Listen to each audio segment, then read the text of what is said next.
बंदी छोड़ सतगुरु रामपाल जी परमेश्वर जी की जय हो।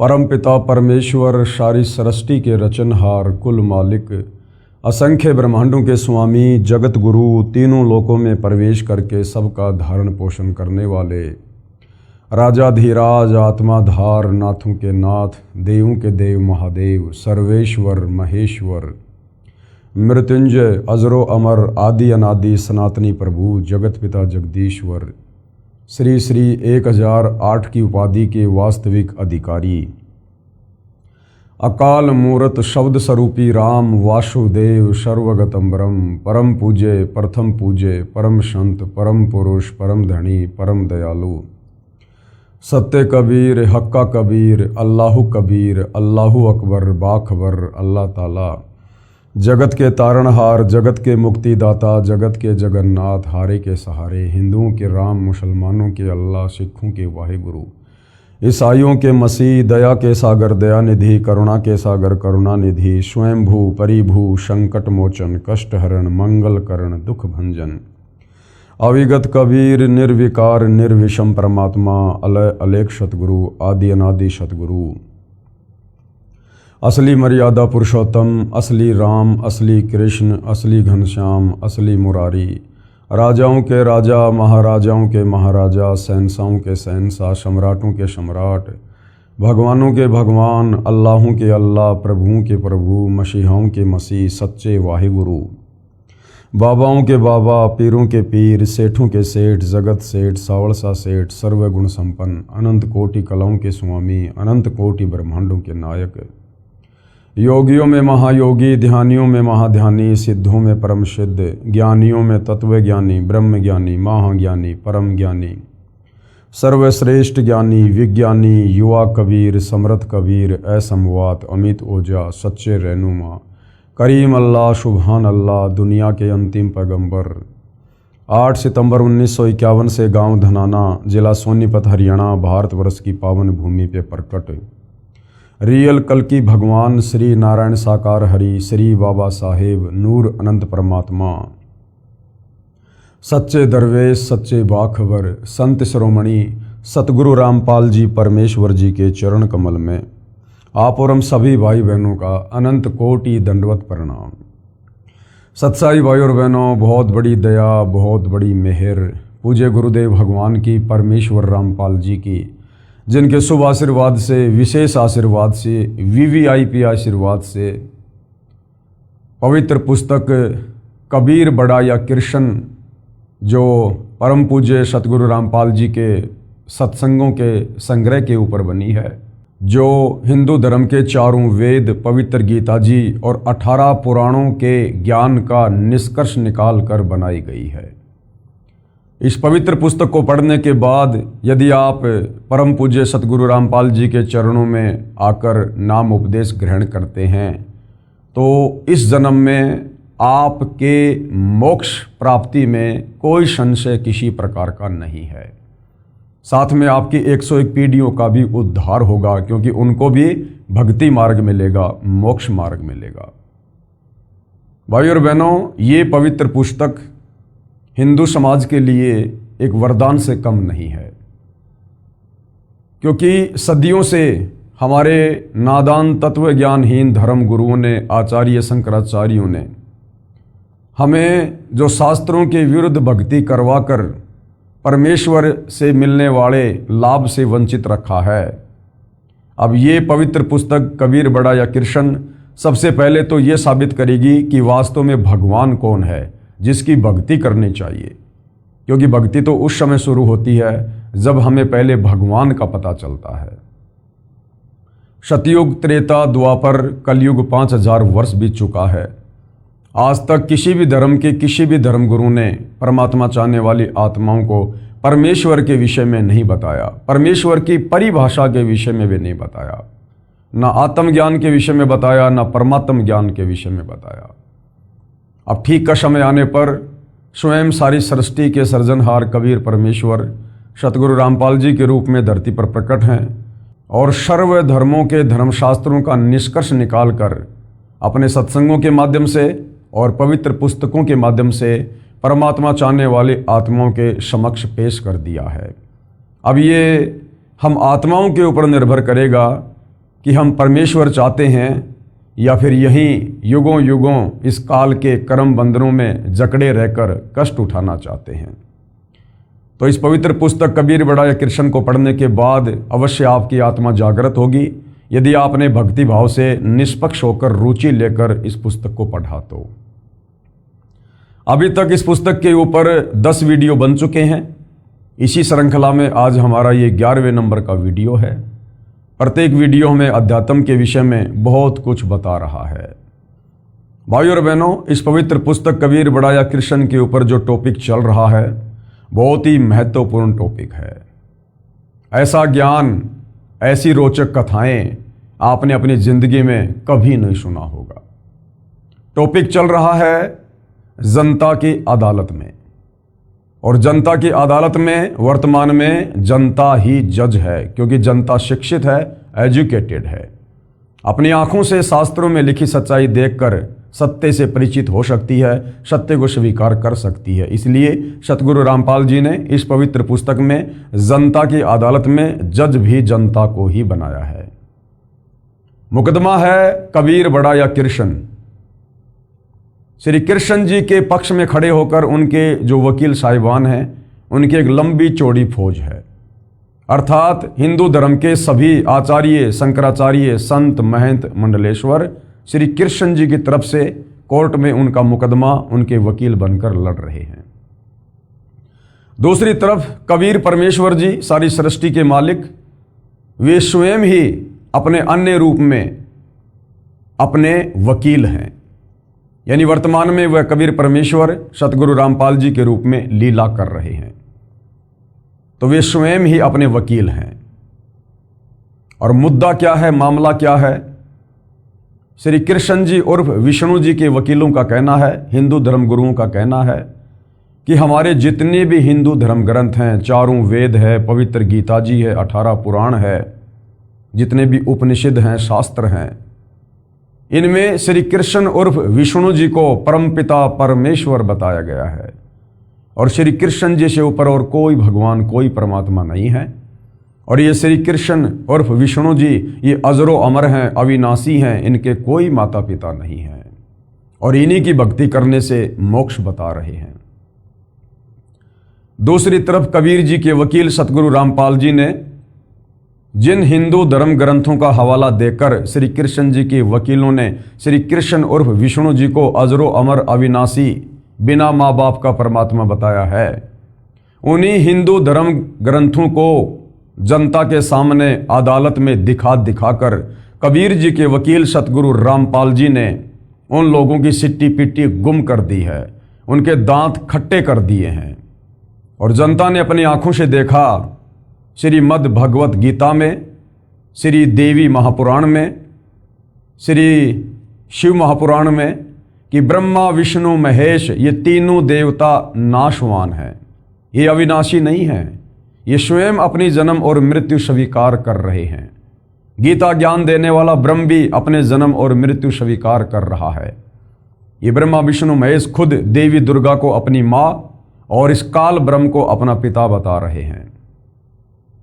तो भरी अदालत में जनता ने जब सारे सबूत देखे तो जनता को वास्तव में यकीन हुआ कि सदियों से जो गूढ़ सच्चाई हमारे धर्म ग्रंथों में विद्वान थी, लेकिन हमारे ये नादान धर्म गुरु ये केवल एक संस्कृत भाषा के विद्वान थे, इन्हें तत्व ज्ञान नहीं था, जिस कारण से संकेतों में लिखी हुई, कोड वर्ड में लिखी हुई 4 वेदों का सार पवित्र गीता जी के अनुवाद को करते समय भी इन्होंने गलतियां की और यथार्थ अनुवाद जनता को करके नहीं दे पाए और जनता को शास्त्र विरुद्ध साधना पर लगाकर रखे हुए थे। अब धीरे धीरे जनता की आंखें खुल रही हैं और जनता जान रही है, पहचान रही है कि वास्तव में समर्थ भगवान तो कबीर जी ही हैं। और धीरे धीरे कबीर जी के वकील सतगुरु रामपाल जी से जनता अदालत में अध्यात्म को लेकर प्रश्न कर रही है और सतगुरु रामपाल जी एक एक प्रश्न का सटीक और प्रमाणित जवाब दे रहे हैं। इसी प्रश्नोत्तरी में अब आगे कबीर जी के वकील सतगुरु रामपाल जी कबीर परमेश्वर जी की अमृतवाणी से सृष्टि रचना को समझा रहे हैं कि कबीर परमेश्वर जी की अमृतवाणी में जब ये 650 साल पहले बनारस के काशी में लहर तारा तालाब पर कमल के विकसित फूल पर शिशु रूप में प्रकट हुए और बड़े होने की लीला करते हुए 120 वर्ष तक उन्होंने अपने तत्व ज्ञान का प्रचार किया और जो ज्ञान उन्होंने बताया, जो सिंपल भाषा में था, कबीर वाणियों में था, लोकोक्तियों में था, मुहावरों में था, दोहों में था, शब्दों में था, जिस ज्ञान को 650 साल पहले कबीर जी को अनपढ़ कहकर, एक जुलाहा कहकर हमारे इन संस्कृत के तथाकथित विद्वानों ने उनको रिजेक्ट कर दिया। आज उन्हीं कबीर परमेश्वर जी की वो वाणियाँ, वो तत्व ज्ञान इन तमाम हिंदू धर्म ग्रंथों में लिखा हुआ देखकर जनता दांतों तले उंगली दबा रही है कि कबीर जी तो वास्तव में परमात्मा थे, परमेश्वर थे, और परमेश्वर सर्वज्ञ होते हैं, सर्व भाषाओं के ज्ञाता होते हैं, उन्हें पढ़ने लिखने की आवश्यकता नहीं पड़ती है। तो हमारे नादान धर्म गुरु धरती पर आए, परमेश्वर को भी नहीं जान पाए, नहीं पहचान पाए।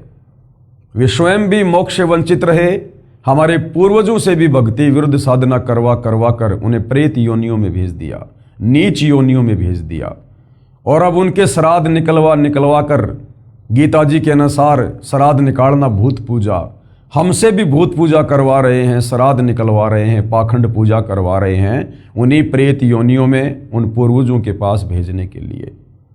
तो जनता सतगुरु रामपाल जी का धन्यवाद कर रही है और साथ में अध्यात्म में रुचि ले रही है।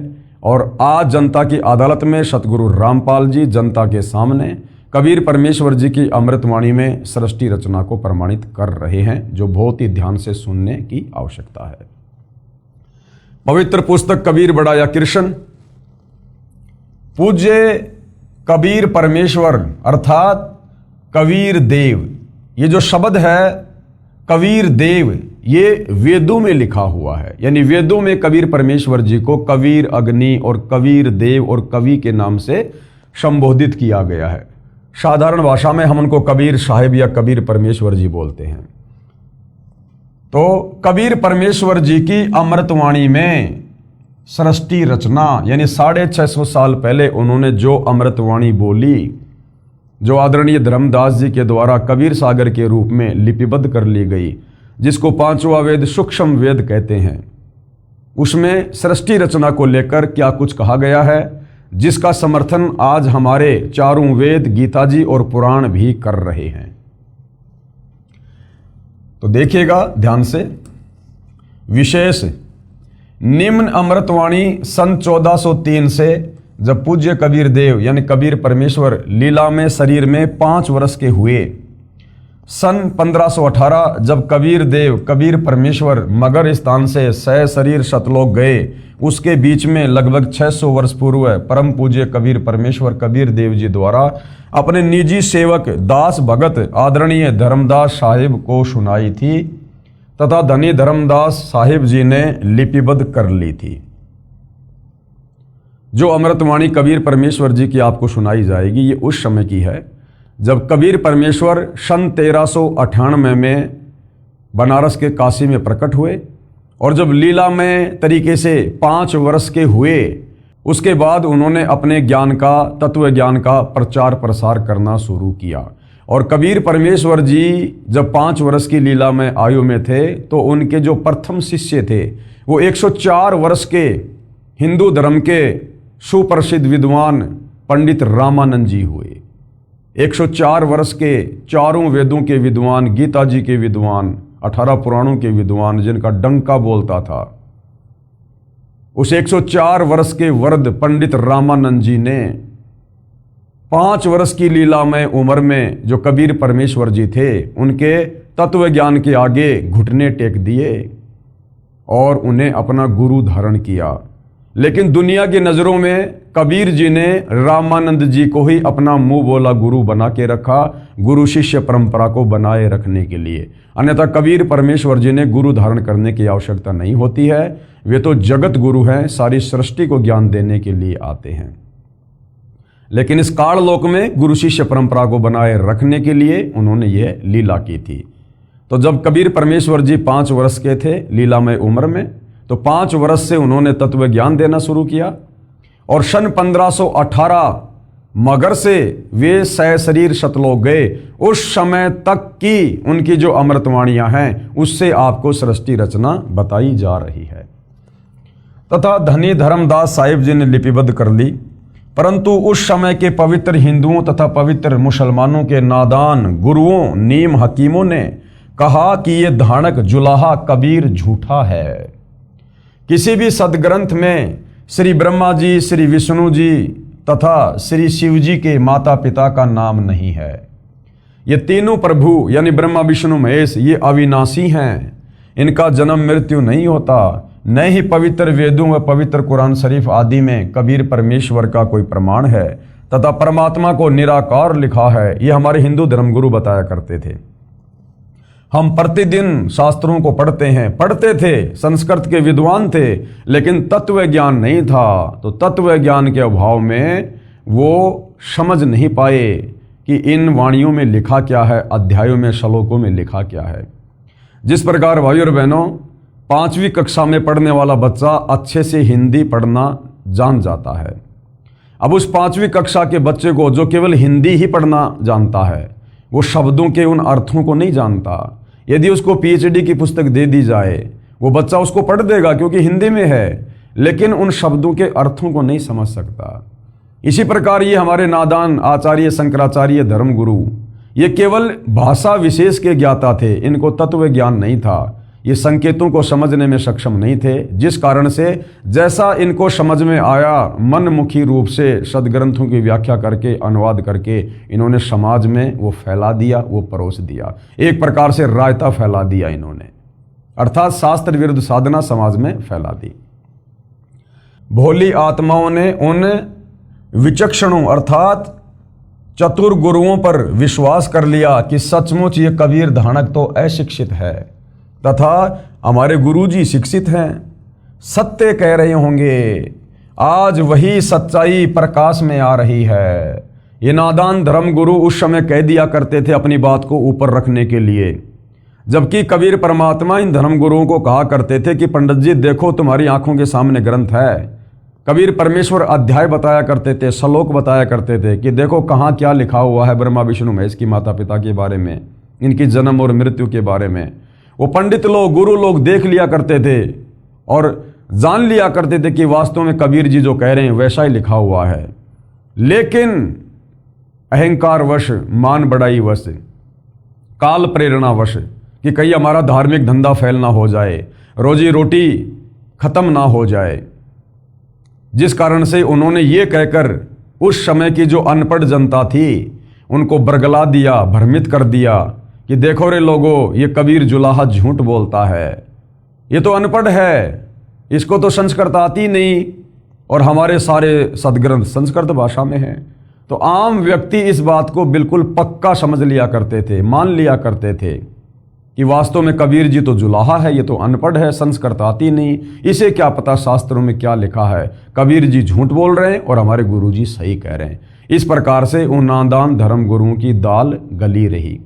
लेकिन भाइयों और बहनों ऐसा भी नहीं है कि परमात्मा कोई कमज़ोर थे या कमज़ोर साबित हो गए थे। वो समय नहीं था इन धर्मशास्त्रों की सच्चाई जन जन के सामने उजागर करने की।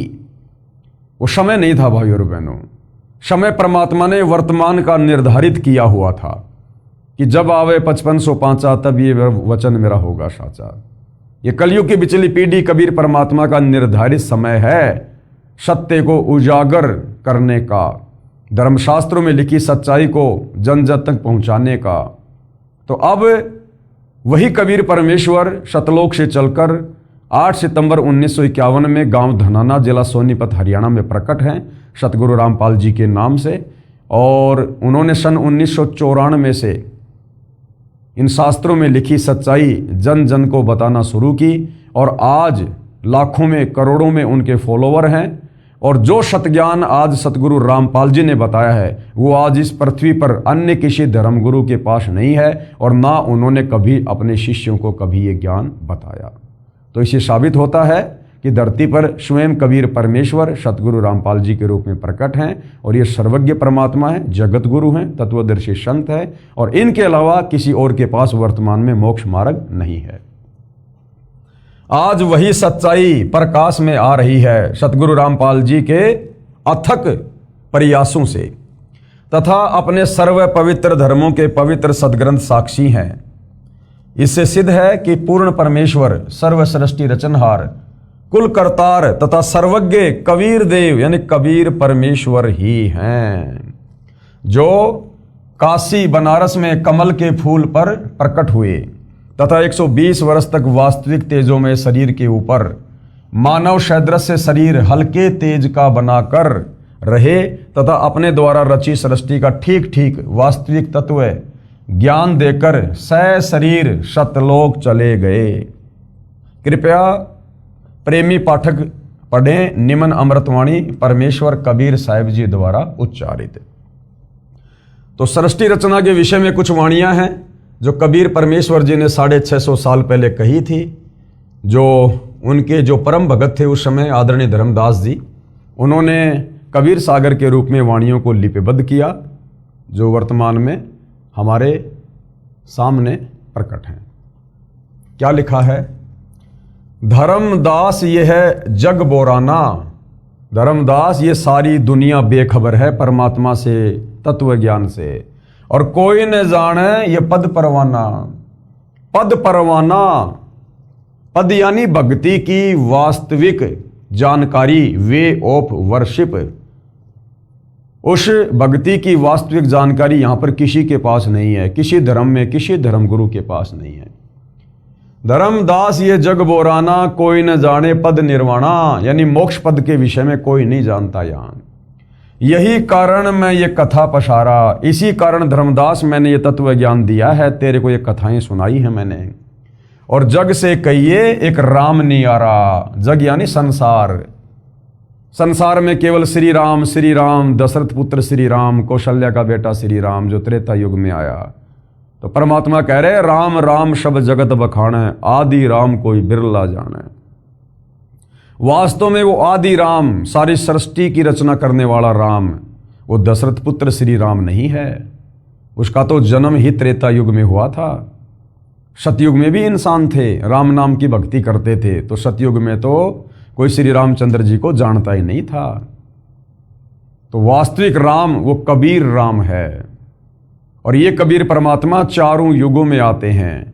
यही कबीर परमेश्वर जो 650 साल पहले अपने वास्तविक नाम, वैदिक नाम कबीर देव से आए, सतयुग में ये सतसुकृत ऋषि के नाम से आए, यही तत्व ज्ञान दिया।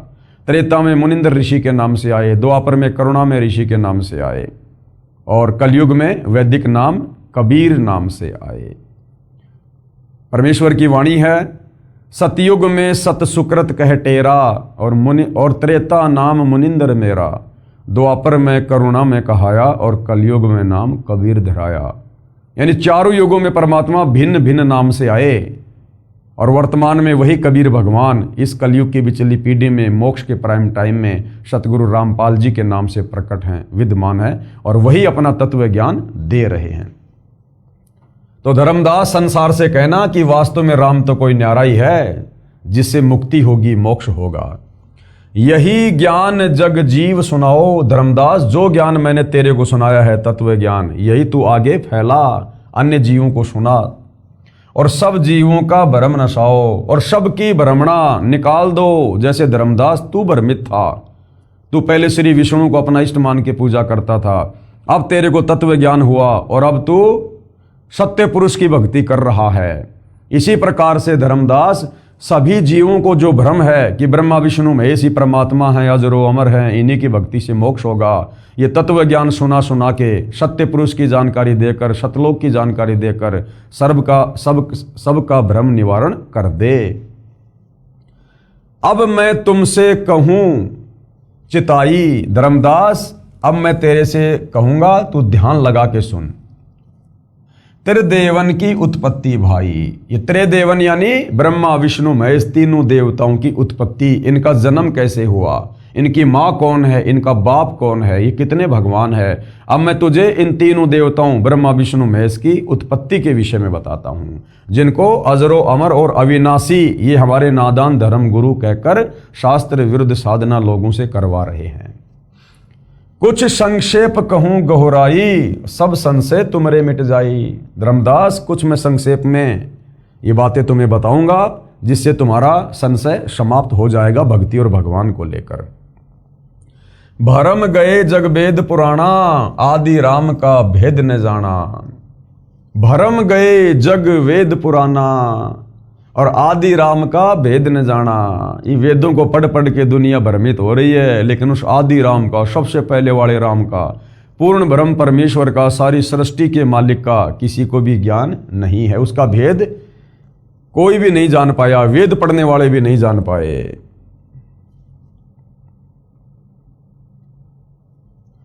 राम राम सब जगत बखाने और आदि राम कोई बिरला ही जाने। दशरथ पुत्र राम के विषय में तो सब कहते हैं कि राम राम जय जय राम श्री राम, परंतु उससे पहले वाला जो राम है, सतयुग वाला राम है, उस आदि राम, उस कबीर राम के बारे में, सत्य राम के बारे में, सत कबीर के बारे में कोई नहीं जानता है।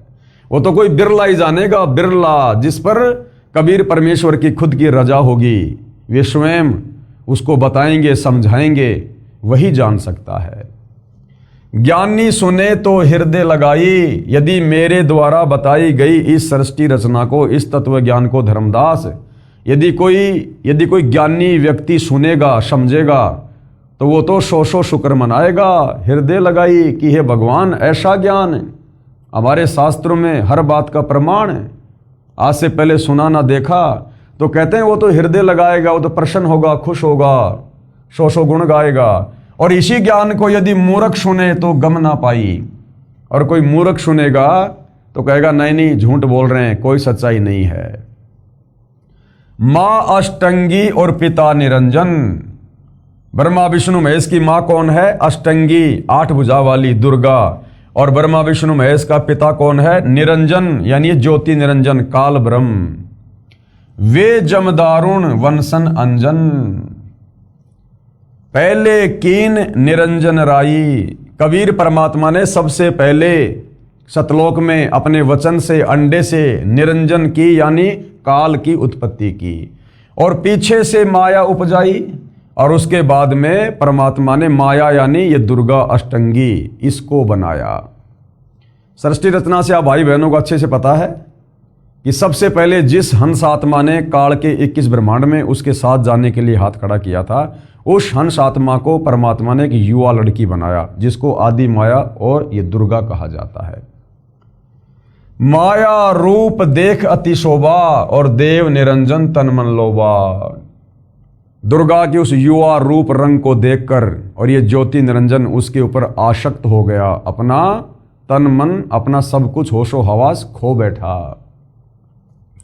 कामदेव धर्मराय सताए, यानी ये रजोगुण के वशीभूत हो गया ज्योति निरंजन काल, और देवी को तुरंत ही दर खाए। और दुर्गा के साथ में जैसे इसने बदतमीजी, बलात् करने का प्रयास किया, उसी समय दुर्गा सूक्ष्म रूप बनाकर काल के ज्योति निरंजन के पेट में गई, और वहां से परमात्मा जी से अरदास करी कि हे कबीर परमेश्वर, मेरी रक्षा करो।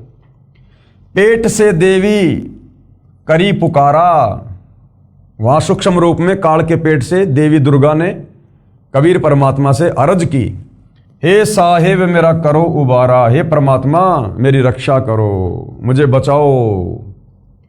टेर सुनी तब हम तहां आए, जब दुर्गा की आवाज सुनी, वो पुकार सुनी, तब कबीर परमात्मा कहते हैं हम वहां पर आए और अष्टंगी के बंद छुड़वाए। अष्टंगी यानी दुर्गा 8 भुजा वाली, काल के पेट से उसको परमात्मा जी ने बाहर निकाला।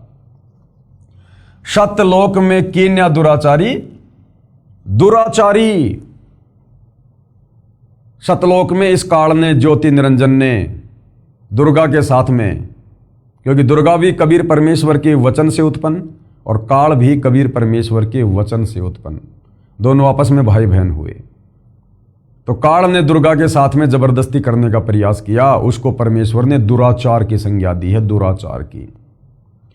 तो इस ज्योति निरंजन ने दुर्गा के साथ में जबरदस्ती की, जिस कारण काल निरंजन दीन्या निकारी, कबीर परमात्मा ने इस ज्योति निरंजन काल को श्राप दे दिया कि आज के बाद तेरा नाम काल होगा और तू रोजाना 1,00,000 मानव शरीरधारी आत्माओं के सूक्ष्म शरीर से निकली वासना खाएगा और निकल जा यहां से सतलोक से। और 16 संकोश की दूरी पर सतलोक से 21 ब्रह्मांड सहित उसको भेज दिया, निकाल दिया।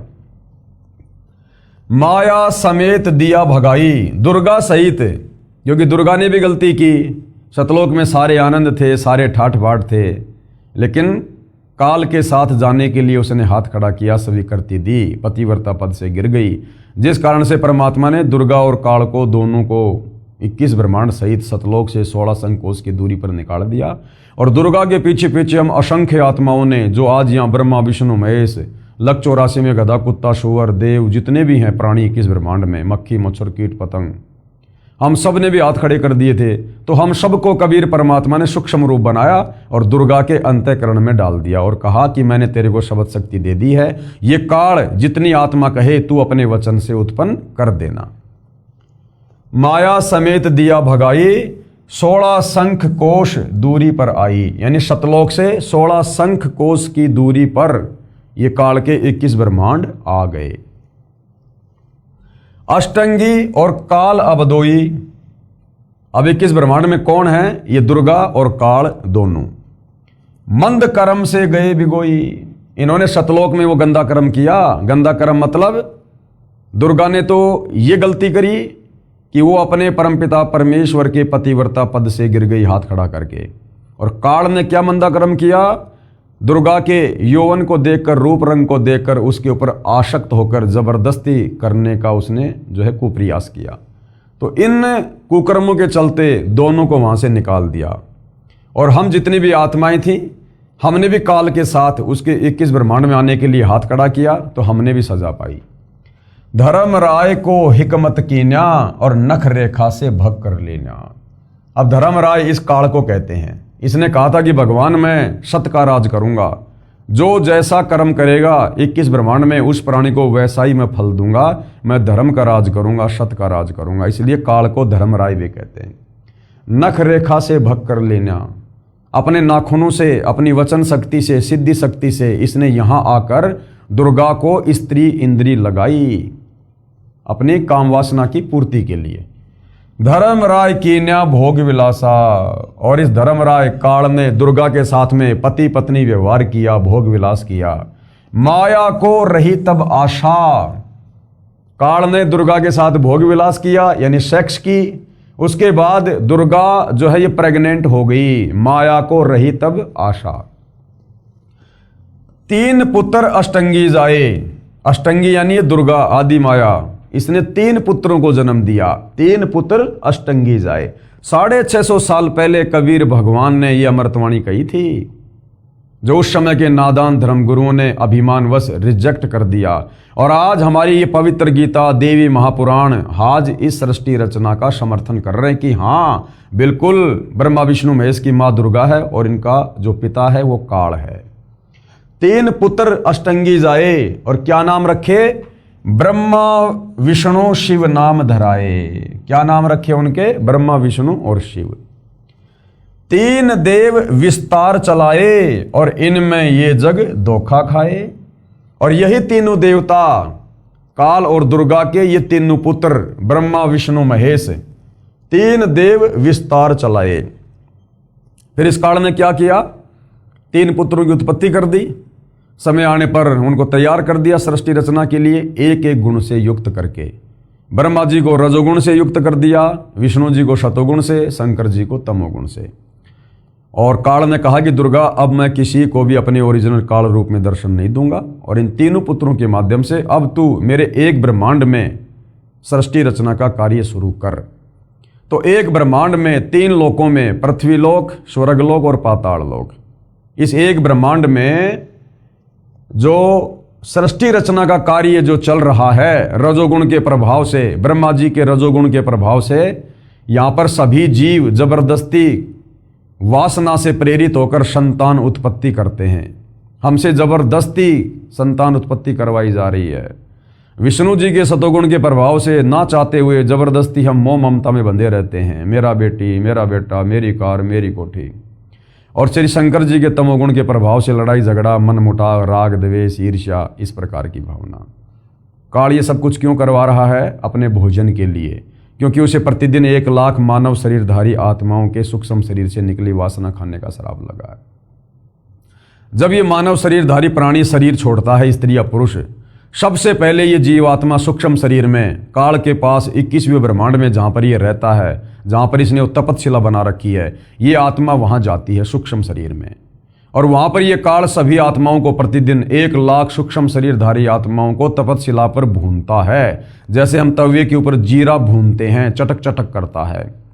तो सूक्ष्म शरीर में आत्मा मरती नहीं है, लेकिन बहुत ज़्यादा पीड़ा सहन करती है, बेहोश हो जाती है। और सारे जीवन काल में उस स्त्री या पुरुष ने जो भी विषय वासना की है, जो भी गंदा कुछ खाया पिया, शराब, मांस, तंबाकू, बीड़ी, सिगरेट, चोरी जारी, ठगी, व्यभिचार, जो भी विषय वासना उसके सूक्ष्म शरीर में जमा हो जाती है, उसको ये काल तपतशिला पर भून भून के, जैसे गन्ने का जूस निकाला जाता है, इस प्रकार से इस आत्मा की वासना निकालता है और आत्मा बेहोश हो जाती है, कायल हो जाती है। उसके बाद उस वासना को ये खाता है और उस आत्मा को फिर अपने विधान अनुसार धर्मराज के दरबार में भेज देता है। वहाँ जाकर आत्मा होश में आती है और लाइन में लगी रहती है। अब आगे गधा बनना है, कुत्ता बनना है, नरक में जाना है, स्वर्ग में जाना है, या कोई संस्कार शेष है तो वापस धरती पर जाकर मनुष्य जन्म प्राप्त करना है। और ये वासना ये किस प्रकार से जमा होती है भाई और बहनों? जिस प्रकार हम उदाहरण के लिए रसगुल्ला खाते हैं। आपने जैसे रसगुल्ला अपने मुंह में लिया, जीभ पर रखा, आपको एक टेस्ट आएगा रसगुल्ले का, क्या स्वाद है। वो है वासना, वो वासना है। आपने शराब अपने मुंह में डाली, शराब को मुंह में डालते ही, जीभ पर डालते ही आपको उसका एक टेस्ट आएगा, जैसा भी है, वो वासना है। वो कहाँ जमा हो रही है? वो हमारे सूक्ष्म शरीर में जमा हो रही है। हमारे मुंह से अंदर वो वस्तु जाते ही उसका कोई टेस्ट नहीं रहता। तो वो जो वासना जमा हो रही है, खट्टी, मीठी, तीखी, जैसी भी है, वो वासना हमारे सूक्ष्म शरीर में जमा होती रहती है। और जिसमें जितनी ज़्यादा वासना होती है, तपतशिला पर उसको उतने ज़्यादा टाइम तक भूना जाता है, उतना ज़्यादा वो दुखी होता है, परेशान होता है। तो वो वासना ये काल खाता है, इस वासना को खाने का श्राप लगा हुआ है। तो क्या कहते हैं? 3 देव विस्तार चलावे। एक ब्रह्मांड में काल की सृष्टि, तीनों देवता ब्रह्मा विष्णु महेश चला रहे हैं। इनमें ये जग धोखा खावे और ये ब्रह्मा विष्णु महेश को ही पूर्ण ब्रह्म परमात्मा मान के, भगवान मान के, क्योंकि काल तो सबके सामने आता नहीं। उसने सौगंध खा रखी है कि मैं तो मेरे काल रूप में किसी को दर्शन दूंगा नहीं। अगर मेरे तीनों बेटों ब्रह्मा विष्णु महेश को सच्चाई का पता चल गया तो मेरे लिए फिर ये संतान उत्पत्ति करना, ये काम ये बंद कर देंगे, फिर मैं खाऊंगा क्या? तो दुर्गा को इसने सख्त हिदायत दे रखी है कि दुर्गा मेरे बारे में, औरों को तो छोड़ो, मेरे तीनों बेटे ब्रह्मा विष्णु महेश को भी हकीकत का मत बता देना कि बेटा तेरा बाप पहले सतलोक में रहता था, ऐसे ऐसे तेरे बाप ने तप किया, गलती की, फिर तेरे बाप को कबीर भगवान ने शराप दिया, उस शराप के चलते फिर ये तुम्हारे से ये गंदा कर्म करवा रहा है। तो दुर्गा को भी इसने डरा रखा है, धमका रखा कि अगर मेरा भेद मेरे पुत्रों को भी दे दिया तो मेरे से बुरा कोई नहीं होगा। तो ब्रह्मा विष्णु महेश को अपनी माँ का तो पता है कि दुर्गा है, लेकिन बाप का नहीं पता। अरे जिसको अपने बाप का नहीं पता, हम उनको भगवान मान के पूज रहे हैं।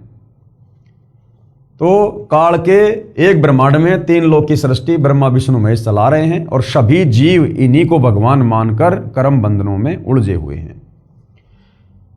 पुरुष गम कैसे कोई पावे? अब बताओ 21 ब्रह्मांड में उस पुरुष यानी असली भगवान कबीर के बारे में कोई कैसे जान पाएगा? ब्रह्मा विष्णु महेश को तो पता नहीं है, दुर्गा काल के डर से बताती नहीं है और काल किसी को बताएगा नहीं। अगर पता चल गया तो सारे जीव सतलोक चले जाएंगे, फिर इसके भोजन का क्या होगा?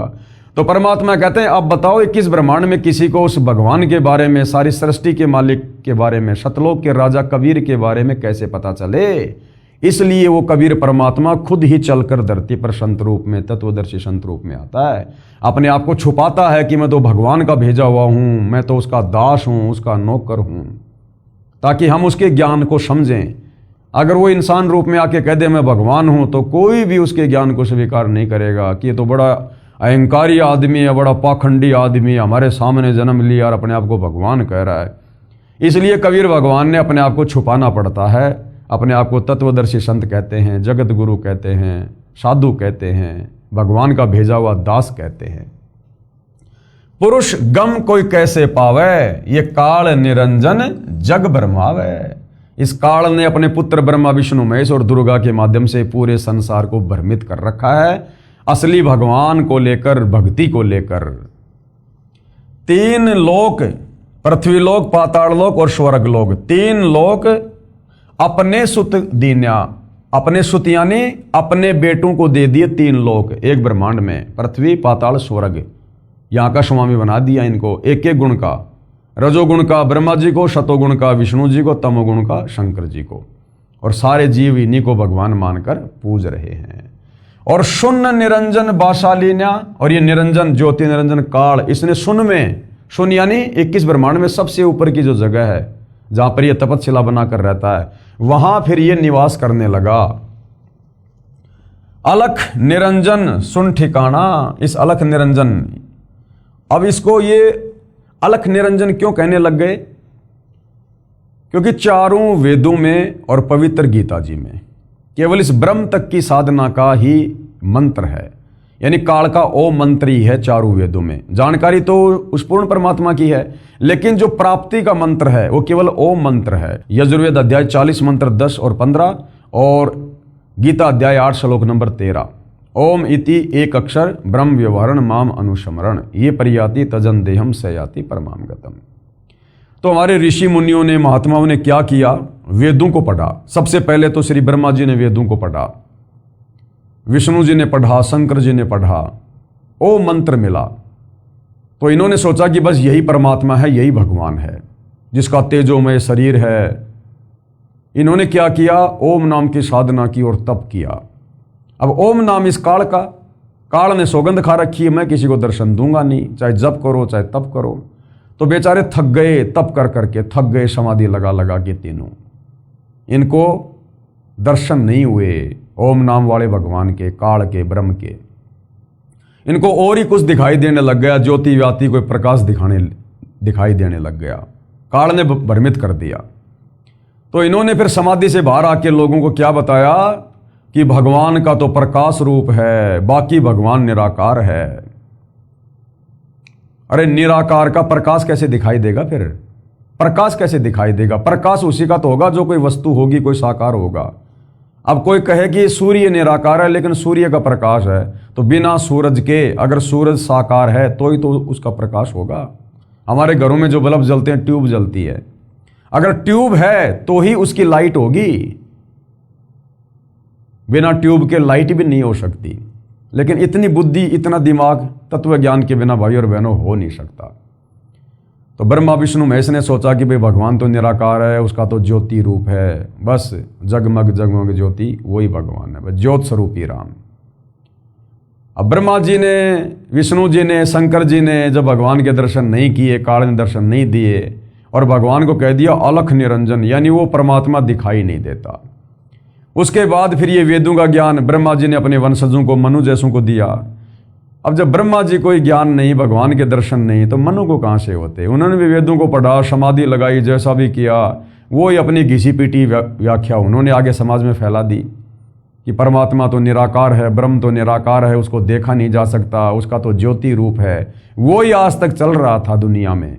अब सतगुरु रामपाल जी ने आकर बताया कि ये तुम्हारा ब्रह्म, ये अलख निरंजन, ये साकार है, मनुष्य दृश्य है, इसका काल रूप है, लेकिन इसकी मजबूरी है, ये किसी को दर्शन नहीं देता, इसने सौगंध खा रखी है। गीता अध्याय 11 श्लोक नंबर 46-47 पढ़ लेना कि मैं किसी को भी दर्शन नहीं दूंगा, किसी को भी। तो अलख निरंजन सुन ठिकाना, इस ज्योति निरंजन का ठिकाना कहाँ है? सुन में, 21वें ब्रह्मांड की जो सुन है वहां रहता ये। और ब्रह्मा विष्णु शिव भेद न जाना, ये तीनों इसके बेटे भी आज तक इसका भेद नहीं जान पाए, क्योंकि दुर्गा बताती नहीं है, काल किसी को दर्शन देता नहीं है, बाकी किसी को पता नहीं है। तो ब्रह्मा विष्णु महेश भी आज तक अपने पिता से अनभिज्ञ हैं। अब बाकी जीवों की क्या औकात?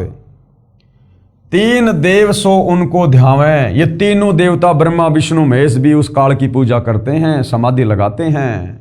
निरंजन का वे पार न पावें, लेकिन आज तक उसके भी दर्शन नहीं कर पाए। उसके भी अलख निरंजन बड़ा बटपारा, बटपारा यानी ठग। ये ज्योति निरंजन जो निराकार भगवान बन के बैठा ना, ये बड़ा ठग है। ये किस ब्रह्मांड में सबको ठग रहा है, अपने बेटों को भी नहीं छोड़ता ये। और तीन लोक जीव कीन आहारा, तीनों लोकों के प्राणियों का, स्वर्ग लोक में जो लोग मरते हैं, पृथ्वी लोक पर जो मरते हैं, पाताल लोक में जो मरते हैं, उसके बाद उनको ये तपस्या पे भून भून के खाता है। अपने तीनों बेटे ब्रह्मा विष्णु महेश को भी नहीं छोड़ता। समय आने पर इनको भी तपस्या पे भून भून के खाता है ये। तो तीन लोक के प्राणियों का ये काल आहार करता है, क्योंकि इसको प्रतिदिन 1 लाख मानव शरीरधारी आत्माओं के सूक्ष्म शरीर से निकली वासना, गंध, वो मैल खाने का शराब लगा हुआ है। ब्रह्मा विष्णु शिव नहीं बचाए, ये ब्रह्मा विष्णु शिव भी नहीं बच पाए काल का भोजन बनने से। शकल खाए पुन धूर उड़ाए, ऐसी दुर्गति करता है ये, सबको खाता है। और तिनके सुत हैं तीनों देवा, और आंदर जीव करत हैं सेवा। तिनके सुत हैं तीनों देवा, इस काल के पुत्र हैं तीनों देवता ब्रह्मा विष्णु महेश। और आंदर जीव, और जो ज्ञानहीन प्राणी हैं, जिनको तत्व ज्ञान नहीं, शास्त्रों का ज्ञान नहीं, वो प्राणी, वो स्त्री, वो पुरुष, वो देवलोग, वो गंधर्व, यक्ष, वो किन्नर, तीनों लोकों में इन्हीं ब्रह्मा विष्णु महेश की पूजा करते हैं, इनकी सेवा करते हैं। उनको अंधा कहा है, क्योंकि शास्त्रों में, चारों वेदों में और पवित्र गीता जी में कहीं भी ब्रह्मा विष्णु महेश की पूजा करने को नहीं कहा गया है। बल्कि पवित्र गीता अध्याय 7 श्लोक नंबर 12 से 15 में तीनों गुणों की पूजा करने वालों को, तीन गुण कौन? रजगुण ब्रह्मा, सतगुण विष्णु, तमगुण शंकर।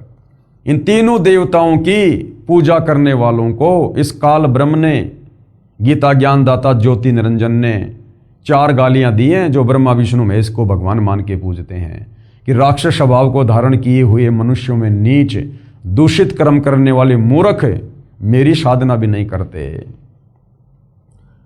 अकाल पुरुष काहू नहीं चीन्या, अकाल यानी जो कभी काल के अंतर्गत नहीं आता, जिसको काल नहीं खा सकता, अविनाशी परमात्मा, अकाल मूर्त यानी कबीर भगवान सत्य पुरुष कहते हैं अकाल पुरुष काहू नहीं चीन्या, उसको तो किसी ने भी नहीं जाना, किसी ने भी नहीं पहचाना आज तक, क्योंकि किस ब्रह्मांड में कोई बताने वाला ही नहीं। या काल किसी को जानकारी होने नहीं देता, या तो खुद ही भगवान बन के बैठा ये। तो 21 ब्रह्मांड के प्राणियों को, बेचारों को कहां से उस अकाल मूर्त शब्द स्वरूपी राम कबीर भगवान के बारे में पता चलता। काल पाए सब ही गए लीन्या, ब्रह्म काल सकल जग जाने। इस काल को ही ब्रह्म यानी भगवान के नाम से पूरी 21 ब्रह्मांड के आत्माएं जानती हैं कि बस ये ब्रह्म ही भगवान है, ब्रह्म ही भगवान है, वो निराकारी भगवान है। तो इस काल ब्रह्म को, वैसे ब्रह्म शब्द ये कबीर भगवान के लिए है, ब्रह्म यानी परमात्मा, लेकिन इस काल ने यहां पर अपने आप को भी ब्रह्म घोषित कर दिया, ब्रह्म, जीवों को धोखा देने के लिए। तो कहते हैं काल ब्रह्म सकल जग जाने। इस काल ब्रह्म को तो पूरी दुनिया जानती है कि वो ओम नाम वाला भगवान काल ब्रह्म, महाकाल, ज्योति निरंजन, अलख निरंजन, केवल 21 ब्रह्मांड के प्राणी इसी तक सीमित हैं। आदि ब्रह्म को ना पहचाना, उस आदि ब्रह्म, सबसे पहले वाले ब्रह्म, सबसे पहले वाले भगवान कबीर देव को, जो सतलोक में रहते हैं, सारी सृष्टि के मालिक है, उसको कोई नहीं जानता, कोई नहीं पहचानता। इसलिए भाई और बहनों, वो आदि ब्रह्म कबीर भगवान खुद ही इस 21 ब्रह्मांड में प्रकट होता है, हमारे जैसा इंसान रूप धारण करता है, अपने तेज पुंज के शरीर को हल्का करके प्रकट होता है, आप और हमें अपनी आत्माओं को सतज्ञान बताने के लिए, वापस सतलोक ले जाने के लिए। आदि ब्रह्म को ना पहचाने। तीनों देव और अवतारा, ये तीनों देवता ब्रह्मा विष्णु महेश और इनके अंश अवतार जो यहां पर पृथ्वी पर प्रकट होते हैं, जैसे विष्णु जी के अवतार के रूप में त्रेता में रामचंद्र जी आए, द्वापर में श्री कृष्ण जी आए, ऐसे ब्रह्मा जी के अवतार के रूप में, ऐसे ही श्री शंकर जी अपने अवतार यहां भेजता है, जैसे हनुमान जी थे, और जो रुद्र अवतार हैं 11। ताको भजे सकल संसारा, ये सारा संसार, तीनों लोकों के प्राणी इन्हीं ब्रह्मा विष्णु महेश को और इनके जो अवतारगण हैं उन्हीं को परमात्मा मानकर पूजते रहते हैं, क्योंकि ये ब्रह्मा विष्णु महेश और इनके अवतार ऊपर के लोगों से काल के द्वारा दी गई थोड़ी बहुत कोई शक्ति लेकर आते हैं, यानी अन्य आम प्राणियों से ज़्यादा ताकतवर, शक्तिशाली, सिद्धि युक्त होते हैं और कुछ ऐसे कार्य कर देते हैं जिससे ये आम प्राणियों में भगवान सिद्ध हो जाते हैं। तो आम प्राणी बेचारे फिर इन्हीं को परमात्मा मान के, भगवान मान के, महापुरुष मान के और इन्हीं की पूजा शुरू कर देते हैं। ये भी काल की सुनियोजित एक चाल है, षड्यंत्र है, जीवों को भक्ति से भटकाने के लिए। तीनों देवता और अवतारा, ताको बजे सकल संसारा।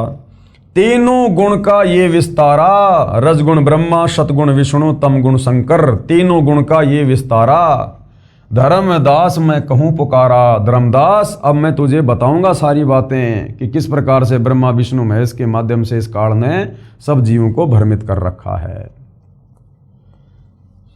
गुण तीनों की भक्ति में, गुण तीन, रजगुण, सतगुण, तमगुण। रजगुण ब्रह्मा, सतगुण विष्णु, तमगुण शंकर। हे धर्मदास, कबीर परमात्मा कह रहे हैं इन तीनों गुण, इन तीनों देवताओं की भक्ति में सारा संसार भूला पड़ा है। कहे कबीर निज नाम बिन कैसे उतरे पार।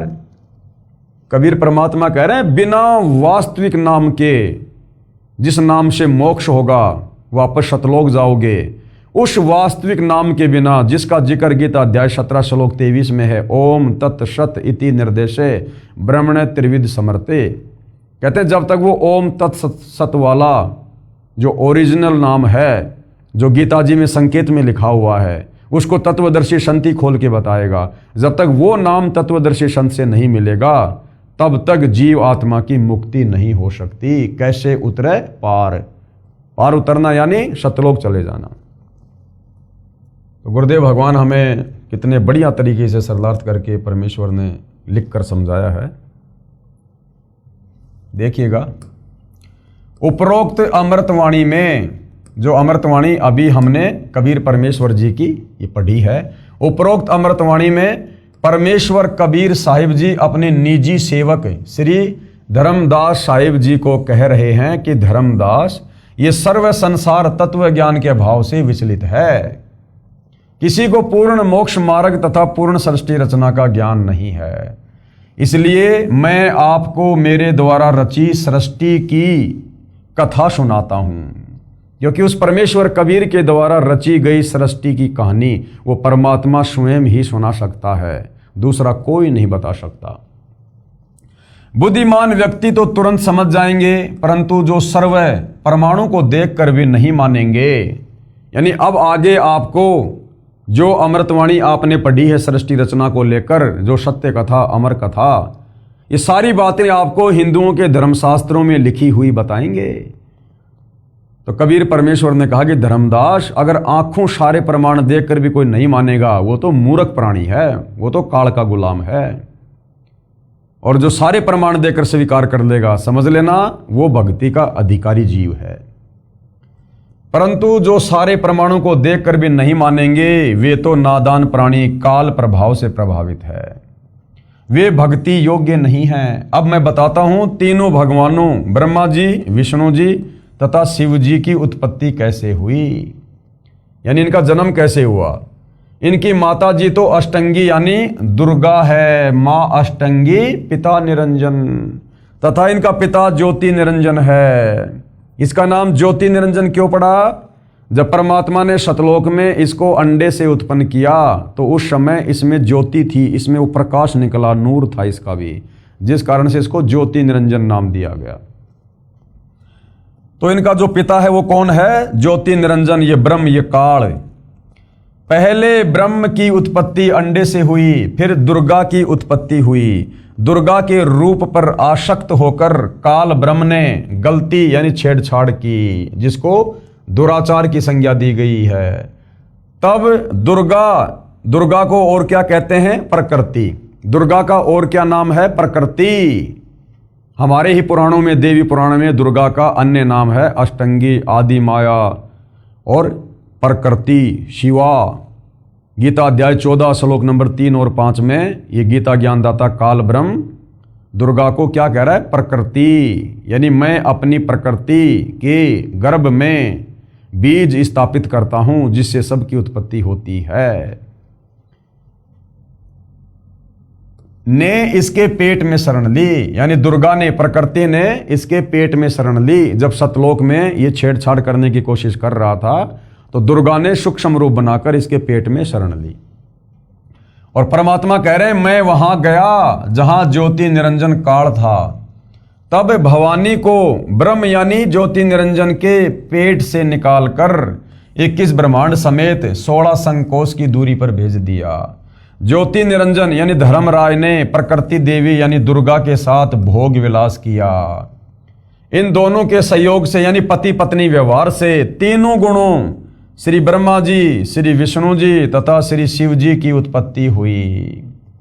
इन्हीं तीनों गुणों रजगुण ब्रह्मा जी, सतगुण विष्णु जी, तमगुण शिव जी की ही पूजा करके सर्व प्राणी काल जाल में फंसे हैं। जब तक वास्तविक मंत्र नहीं मिलेगा, गीता अध्याय 17 श्लोक 23 वाला ओम तत्सत, तब तक पूर्ण मोक्ष कैसे होगा। ओम नाम से तो केवल हम काल के 21 ब्रह्मांड में रहेंगे, क्योंकि ओम मंत्र काल का है, काल तक की साधना है। ओम नाम की साधना करके जाएंगे इसके ब्रह्मलोक में। गीता अध्याय 8 श्लोक 16 में कहता है कि ब्रह्मलोक पर्यंत सर्वलोक पुनरावर्ती में है, यानी ब्रह्मलोक में गया हुआ भगत भी वापस जन्म मरण में आएगा। तो जो वास्तव में जो मुक्ति का मंत्र है वो है ओम तत्सत, जो संकेत में गीता में लिखा है। तत्वदर्शी संत ही उसको खोल कर बताएगा। कहने का मतलब है वर्तमान में धरती पर वह तत्वदर्शी संत सतगुरु रामपाल जी हैं, और उनकी शरण में आकर वो वास्तविक मंत्र लिए बिना आप और हमारा छुटकारा काल के 21 ब्रह्मांड से, जन्म मरण से, लक 84 की पीड़ा से, नरक के कष्ट से, तपतशिला के दुख दर्द से नहीं हो सकता। विशेष अब कबीर जी के वकील जनता की अदालत में जनता को क्या कह रहे हैं। विशेष भगत जन विचार करें कि श्री ब्रह्मा जी, श्री विष्णु जी तथा श्री शिव जी की स्थिति अविनाशी बताई गई है।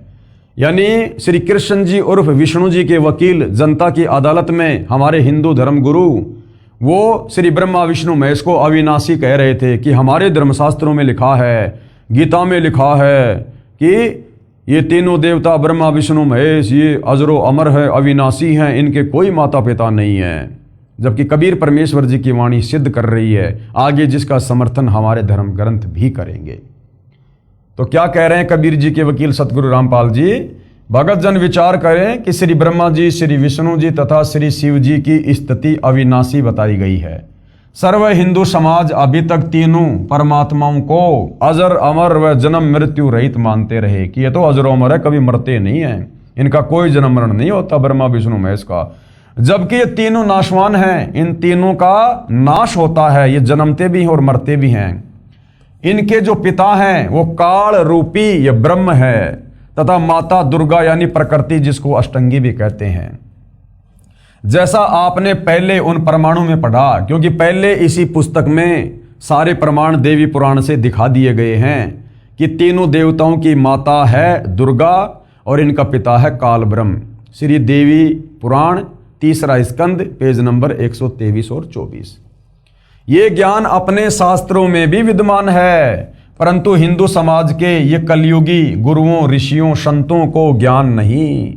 जो अध्यापक पाठ्यक्रम यानी सिलेबस से ही अपरिचित है, वह अध्यापक ठीक नहीं, विद्वान नहीं है, विद्यार्थियों के भविष्य का शत्रु है।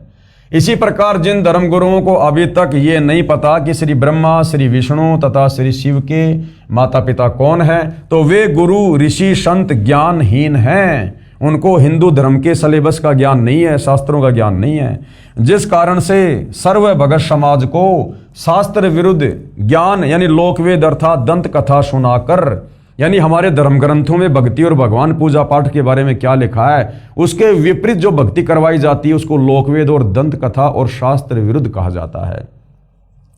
दंत कथा सुनाकर अज्ञान से परिपूर्ण कर दिया। शास्त्र विधि विरुद्ध भक्ति साधना करवा के, शास्त्र विरुद्ध यानी चारों वेद, गीता, 18 पुराणों के विरुद्ध विपरीत मंत्र दे दिए, विपरीत कहानियां सुना दी और भगत समाज में उल्टी साधना फैला दी। शास्त्र विरुद्ध भक्ति साधना करा के और परमात्मा के वास्तविक लाभ यानी पूर्ण मोक्ष से वंचित रखा। सबका मानव जन्म नष्ट कर दिया। क्योंकि मरने के बाद फिर क्या होगा? जो शास्त्रों के अनुसार भक्ति नहीं करेगा, तो गीता अध्याय 16 श्लोक नंबर 23 में लिखा है कि अर्जुन, जो व्यक्ति शास्त्र विधि को त्याग कर मनमानी पूजा करेगा, भक्ति करेगा, उसको ना सिद्धि होगी, ना उसकी मुक्ति होगी, ना उसका कोई कार्य सफल होगा। और यदि फिर भी शास्त्र विरुद्ध साधना करने के चलते किसी के कार्य सिद्ध हो रहे हैं, तो उस शास्त्र विरुद्ध भक्ति साधना को करने के चलते नहीं हो रहे, वो उसके पूर्व जन्म की भक्ति के कारण उसके कार्य सिद्ध हो रहे हैं। पूर्व जन्म की भक्ति के जो है उन पुण्यों के कारण है, क्योंकि उसकी बैटरी अभी चार्ज है।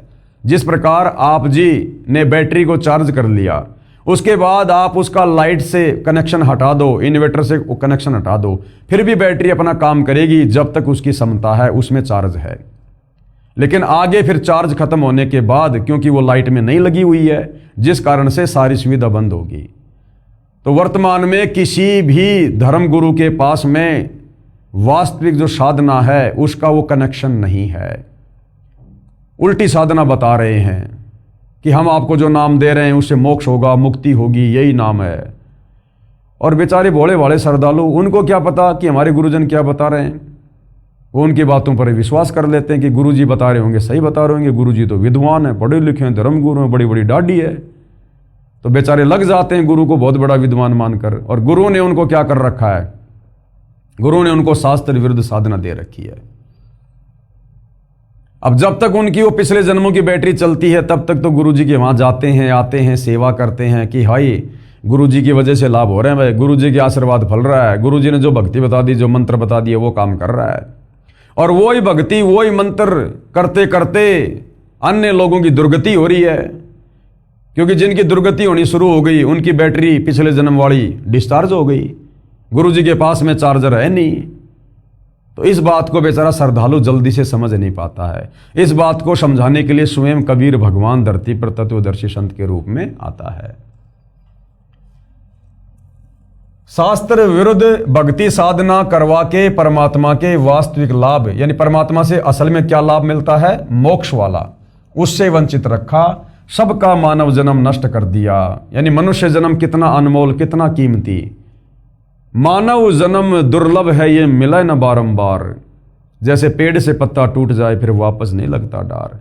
184 योनियां भोगने के बाद गधे, कुत्ते, सुअर, कीट पतंग, मक्खी, मच्छर, पता नहीं क्या क्या 184 योनियां, इन सब के शरीर भोगने के बाद, इतना कष्ट, इतनी पीड़ा भोगने के बाद हमें परमात्मा के विधान अनुसार एक मनुष्य जन्म मिलता है, एक स्त्री या पुरुष का। और ये मनुष्य जन्म केवल इसलिए मिलता है कि मनुष्य जन्म में हम भक्ति कर सकते हैं, भगवान को पहचान सकते हैं, शास्त्रों को पढ़ सकते हैं, आत्मा का कल्याण करवा सकते हैं। गधे, कुत्ते, सुअर नहीं जानते क्या शास्त्र है, क्या भक्ति है, क्या भगवान है।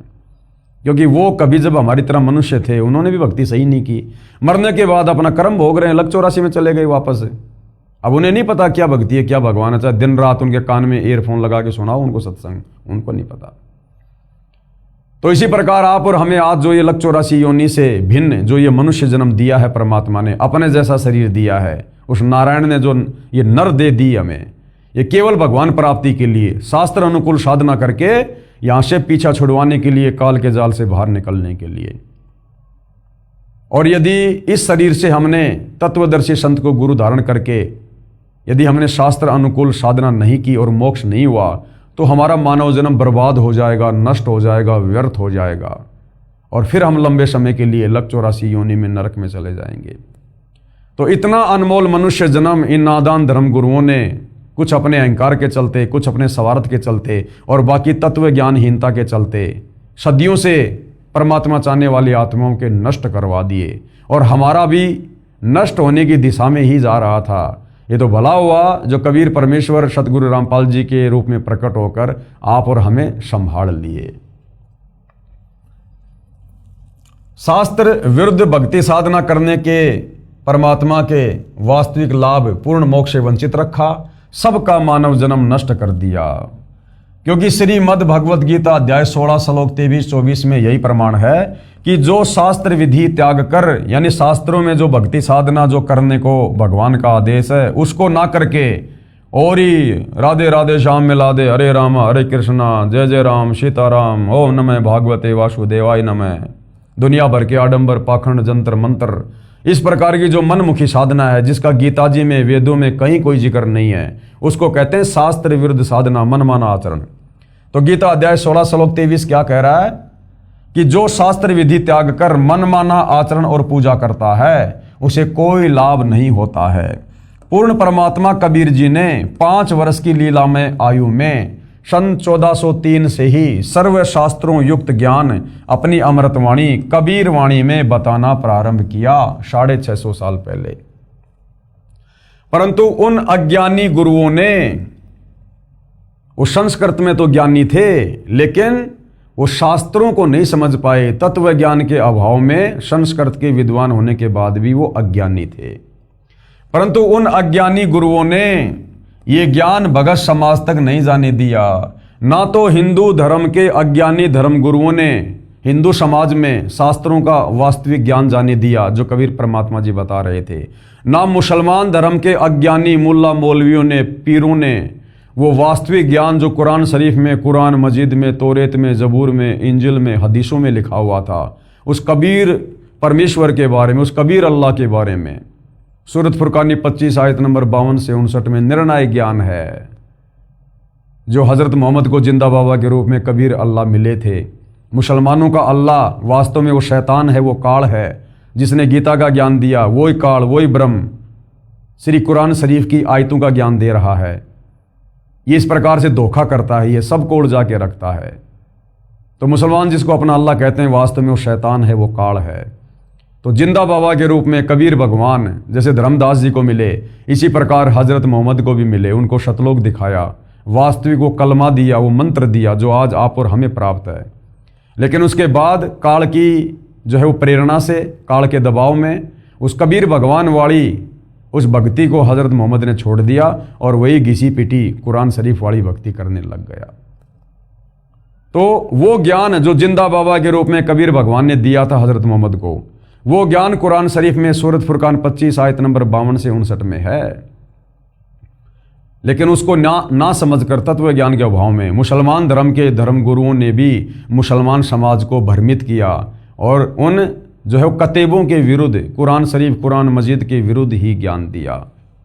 इसी प्रकार जो ईसाई समाज के धर्मगुरु हैं, जो वर्तमान में सर्व सदग्रंथों से स्पष्ट हो रहा है, इससे सिद्ध है कि कबीर देव यानी कबीर प्रभु तत्वदर्शी संत रूप में स्वयं पूर्ण परमात्मा ही आए थे। तत्वदर्शी संत रूप में यानी कबीर भगवान तत्वदर्शी संत की भूमिका करता है। तो तत्वदर्शी संत रूप में स्वयं कौन आए थे?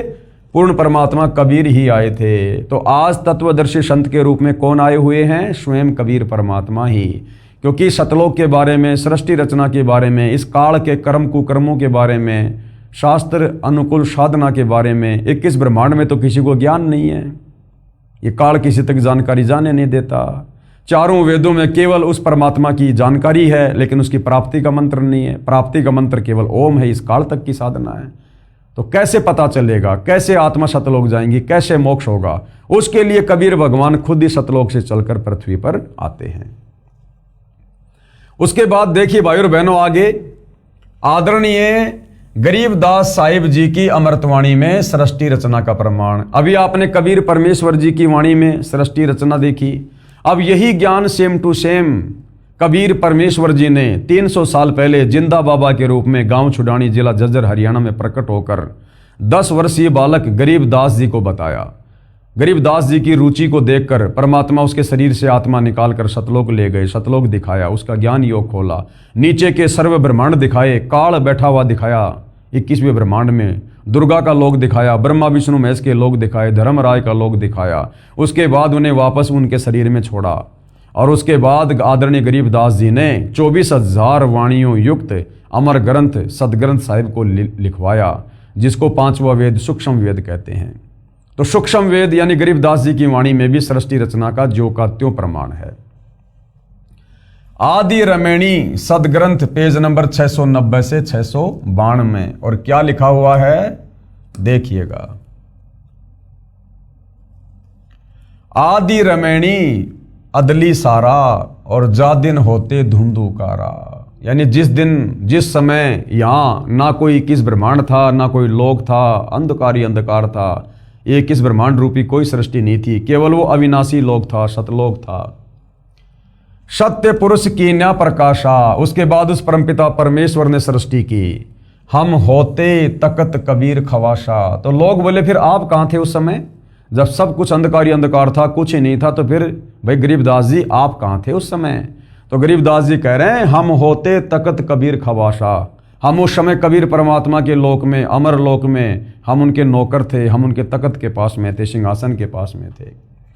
मन मोहिनी सिरजी माया, सृष्टि रचना के माध्यम से बता रहे हैं संक्षेप में कि मन मोहिनी यानी मन को मोह लेने वाली उस हंस आत्मा का जिसने सबसे पहले काल के साथ जाने के लिए हाथ खड़ा किया, कबीर परमात्मा ने एक सुंदर युवती, एक लड़की बनाई, युवा शरीर बनाया, सुंदर शरीर बनाया, जिसने इस काल का मोह हर लिया और सत्य पुरुष एक ख्याल बनाया। धर्मराज सिरजे दरबानी, धर्मराज की भी परमात्मा ने अंडे से उत्पत्ति की और 64 युग तप सेवा ठानी। और जब इसने 64 युग तप किया, वैसे इसने 3 बार तप किया था क्योंकि यह संक्षेप में सृष्टि रचना की जानकारी दी जा रही है। सबसे पहले सतलोक में इस काल ने 70 युग तप किया, जिसके बदले में परमात्मा ने 21 ब्रह्मांड दिए। फिर दोबारा इसने 70 युग तप किया, जिसके बदले में 3 गुण और 5 ये तत्व दिए, सृष्टि रचना की सामग्री दी। चौथी बार इसने 64 युग तप किया, जिसके बदले में फिर हम सभी आत्माएं इसके लोक में आ गई। धर्मराज सिरजे दरबानी 64 युग तप सेवा ठानी और पुरुष पृथ्वी जाकू दीनी, पुरुष यानी कबीर भगवान ने, और ये पृथ्वी यानी ये टुकड़ा 21 ब्रह्मांड का इस काल को दिया। और राज करो देवा आदीनी, और कबीर भगवान ने कहा कि भैया सत का राज करना, इन आत्माओं को दुखी मत करना। तो काल बोला पिताजी सत का राज करूंगा, जो जैसा कर्म करेगा वैसा ही फल दूंगा। सत का राज धर्म राय कर ही और अपना किया शबे दंड भर ही। ब्रह्मांड 21 राज तुम दीन्या, कबीर परमात्मा बोले कि मैंने तेरे को 21 ब्रह्मांड का राज्य दे दिया। मन की इच्छा सब जुग लीन्या, जो तूने इच्छा जाहिर की तेरे को सब कुछ दे दिया है मैंने तेरे तप के बदले में। माया मूल रूप एक छाजा, परमात्मा ने वो माया बनाई, आदि माया दुर्गा, और मोही लिए जिन्हू धर्मराजा, जिसने काल को मोह लिया रजोगुण के प्रभाव से, काल उस पर आकर्षित हो गया, मोहित हो गया। धर्म का मन चंचल चित धारा, दुर्गा के युवा शरीर को, सुंदर शरीर को देखकर धर्म यानी काल का मन चंचल हो गया, यानी काल आपे से बाहर हो गया विषय वासनाओं के अंतर्गत आकर, और मन माया का रूप विचारा, और दुर्गा के ऊपर आसक्त होकर उसके साथ में बदतमीजी यानी बलात् करने का प्रयास किया। चंचल चेरी चपल चिरागा, या के पर से सर बस जा गया, यानी सारा काम बिगाड़ लिया उसके पीछे लग के। धर्म राय किया मन का भागी, विषय वासना संग से जागी, मन के वशीभूत हो गया, कामदेव के वशीभूत हो गया और विषय वासना जागृत हो गई। अब शंका होगी मन में कि भाई सतलोक में तो ये तीनों गुण है ही नहीं, वहाँ तो विषय वासना है ही नहीं, तो धर्मराज के अंदर कैसे आ गई विषय वासना? देखो भाई और बहनों, जो गलती करेगा वो सजा पाएगा। सतलोक में सब कुछ है, आप ये ना सोचो कि सतलोक में कुछ है नहीं, वहाँ सब कुछ है। यहाँ 21 ब्रह्मांड में जो भी कुछ है ये सतलोक से ही आया है। ये सतलोक की पृथ्वी का एक टुकड़ा है, वहाँ पर हर चीज़ नूरी है। इसको श्राप लगने के बाद यहाँ पर आकर ये 5 तत्व में विलीन हो गई, वरना ये जितने भी ये पहाड़ वगैरह हम देख रहे हैं ना, ये सारे वहाँ पर हीरे मोती लाल के हैं, लेकिन यहाँ आते ये 5 तत्व में हो गए। तो सतलोक में सब कुछ है। तो 5 तत्व और 3 गुण ये सतलोक से ही काल को मिले थे, कूर्म के मुकुट से। लेकिन इसने अगर ये आधीनी से मांगता तो ये प्रभाव इसके ऊपर नहीं होता, लेकिन इसने जबरदस्ती की, इसने बेअदबी की, इसने गलती की, कूर्म के मुकुट को जबरदस्ती ला दिया, और बीज रूप में जो ये 3 गुण रज सत और तम और 5 ये तत्व पृथ्वी अग्नि जल वायु आकाश, ये बीज रूप में सूक्ष्म रूप में थे, जो ये लेकर वहां से भाग लिया। तो इसने गलती करी, सतलोक के विधान को तोड़ा इसने, जिस कारण से ये गुण इसके ऊपर हावी हो गए, इसके ऊपर हावी हो गए। अब जैसे हमारे घर में लाइट है, अब लाइट है तो लाइट से यदि हम अच्छा काम लेंगे तो लाइट हमें जूस बना के देगी, चक्की से हम लोग आटा पीसेंगे, ट्यूबलाइट जलाएंगे। लाइट से हम बहुत सारे काम करते हैं जो हमारे लिए फायदेमंद हैं। अब उस बिजली के तार को यदि कोई हाथ लगा के बैठ जाएगा तो क्या होगा? वही लाइट जो हमें फायदा पहुंचा रही है वो जान से मार देगी, उठा के पटक देगी। तो इसी प्रकार सतलोक में हर वस्तु है, जो जैसा उपयोग करेगा, जो जैसी गलती करेगा, मालिक के विधान अनुसार वो वैसी सजा पाएगा। तो इस काल ने, धर्मराय ने बेअदबी की अपने बड़े भाई कूरम के साथ में। कूरम ने कहा था भाई एक बार रुक जा, मैं पिताजी से आज्ञा ले लेता हूँ, फिर दे दूंगा तेरे को, अगर गुरुजी बोल देंगे तो, अगर हमारे कबीर भगवान बोल देंगे तो। इसने धैर्य धारण नहीं किया। कूरम जब ध्यान लगाने लगा तो इसने मुकुट पकड़ के हिला दिया और लेके भाग लिया सामग्री, जिस कारण से ये गुण इसके ऊपर हावी हो गए। अन्यथा सतलोक में रजोगुण का, सतोगुण का, तमोगुण का किसी के ऊपर कोई प्रभाव नहीं है। इसका एक उदाहरण दिया परमात्मा ने, बहुत बढ़िया। कैसे नहीं है? जैसे हमारे घर में कोई 3 साल का बच्चा है, 4 साल या 5 साल तक का बच्चा है, तो 5 साल तक के बच्चे में रजोगुण बिल्कुल भी नहीं होता, रत्ती भर भी, चाकर भी नहीं हो सकता। वो बच्चा अपनी माँ के साथ में नंगा नहाता है, उसकी माँ भी उसके साथ में बाथरूम में नहाती है। 3, 4, 5 साल तक की बेटी को बाप बाथरूम में नंगी करके जो है वो नहलाता है, लेकिन उस बेटी के मन में रजोगुण की जो है छटांग भी नहीं होती है, ना उस बेटे में होती। ऐसे ही सतलोक में हम इन तीनों गुणों के जो प्रभाव हैं इनसे दूर रहते हैं। वहां शौपन में भी ये तीनों गुण हमारे ऊपर हावी नहीं है। धर्मराय किया मन का भागी और विषय वासना संग से जागी। आदि पुरुष अदली अनरागी। आदि पुरुष सबसे पहले वाला परमात्मा कबीर भगवान, और अदली यानी वो न्यायकारी परमात्मा है। न्यायकारी, सबके साथ बिल्कुल न्याय करता है। अनुरागी, सबके अंदर प्यार प्रेम रखने वाला, लेकिन वो प्यार प्रेम मोह ममता वाला नहीं है। कर्मानुसार सजा भी वो भगवान ही देता है। फिर धर्मराय दिया दिल से त्यागी। उस कबीर भगवान ने, न्यायकारी उस परमात्मा ने धर्मराया ने काल को दिल से त्याग दिया कि इस सतलोक में, ऐसे सच्चे लोक में, और तूने विषय वासनाओं से प्रेरित होकर ये गंदा कर्म करने की सोची भी कैसे? ऐसे गंदा कर्म करने की सोचने वाले के लिए सतलोक में कोई जगह नहीं है। तो धर्मराय दिया दिल से त्यागी। परमात्मा ने धर्मराय को, काल को दिल से त्याग दिया कि अब तू सतलोक में रहने योग्य नहीं है। पुरुष लोक से दिया ढहाई। पुरुष लोक यानी सतलोक से काल को नीचे ढहा दिया, यानी नीचे भेज दिया। जैसे कहते ना कि तूने दीवार को ढा दिया, यानी दीवार को नीचे गिरा दिया। तो सतलोक से 21 ब्रह्मांड सहित हम सभी आत्माओं को दुर्गा में प्रवेश करके सूक्ष्म रूप में दुर्गा और काल सहित परमात्मा ने 16 संकोश की दूरी पर भेज दिया। आगम दीप चली आए भाई। और आगे जो दीप था एक सहजदास का, क्योंकि परमात्मा के 16 पुत्र हैं सतलोक में, सब अलग अलग जगह पे रहते हैं, अलग अलग द्वीप में। तो जब ये 21 ब्रह्मांड जा रहे थे तो उधर एक सहजदास का लोक आया। तो काल ने सोचा कि भैया हो सकता है परमात्मा माफ़ कर दें, सहजदास के माध्यम से मैं कुछ प्रार्थना करूं। तो जब काल जा रहा था अपने 21 ब्रह्मांड सहित, तो वहां पर सहजदास का लोक आया। सहजदास जिस दीप रहता, सहजदास जिस लोक में रहता था, कारण कौन कौन कुलपन था। धर्मराय बोले दरबानी, सुनो सहजदास ब्रह्मज्ञानी। हे सहजदास मेरे भाई, हे ब्रह्मज्ञानी, मैं आपसे अर्ज करता हूं, मेरी बात सुनो। 64 युग हम सेवा कीनी। मैंने सतलोक में 64 युग तक मैंने तप किया, जिसके बदले में पुरुष ये पृथ्वी हमको दीनी। 21 ब्रह्मांड मेरे को दिए हैं पिताजी ने। चंचल रूप भया मन मोरा। लेकिन इस दुर्गा को देखकर, इस आदि माया को देखकर मैं आपे से बाहर हो गया, विषय वासनाओं में आ गया। मोहिनी मन मोहिनी ठगिया भोरा। और मेरे को इसने ठग लिया, इसके रूप ने। मैं गलती कर बैठा। सत्य पुरुष के ना मन भाए। उस गंदे कर्म के चलते मैं पिताजी के मन को नहीं भाया, पिताजी नाराज हो गए और पुरुष लोक से हम चली आए और सतलोक से मेरे को निकाल दिया गया है। अगर दीप सुनत बड़बागी, सहजदास मेटो मन पागी। ये सहजदास तुम पिताजी से प्रार्थना करो, अगर मेरे को यहाँ पर रहने की इजाज़त मिल जाए तो। बोले सहजदास दिलदानी। सहजदास क्या बोला? हम तो चाकर सत सहदानी। हम तो कबीर भगवान के नौकर हैं, उनके चाकर हैं भाई। सत्य पुरुष से अर्ज गुजारूं, मैं तो तेरी प्रार्थना कर सकता हूं पिताजी से, सत्य पुरुष से, कबीर भगवान से, जब तुम्हारा विमान उतारूं उसके बाद मैं तेरा विमान उतारूंगा। ये शिक्षा है हम भगत भाई बहनों के लिए।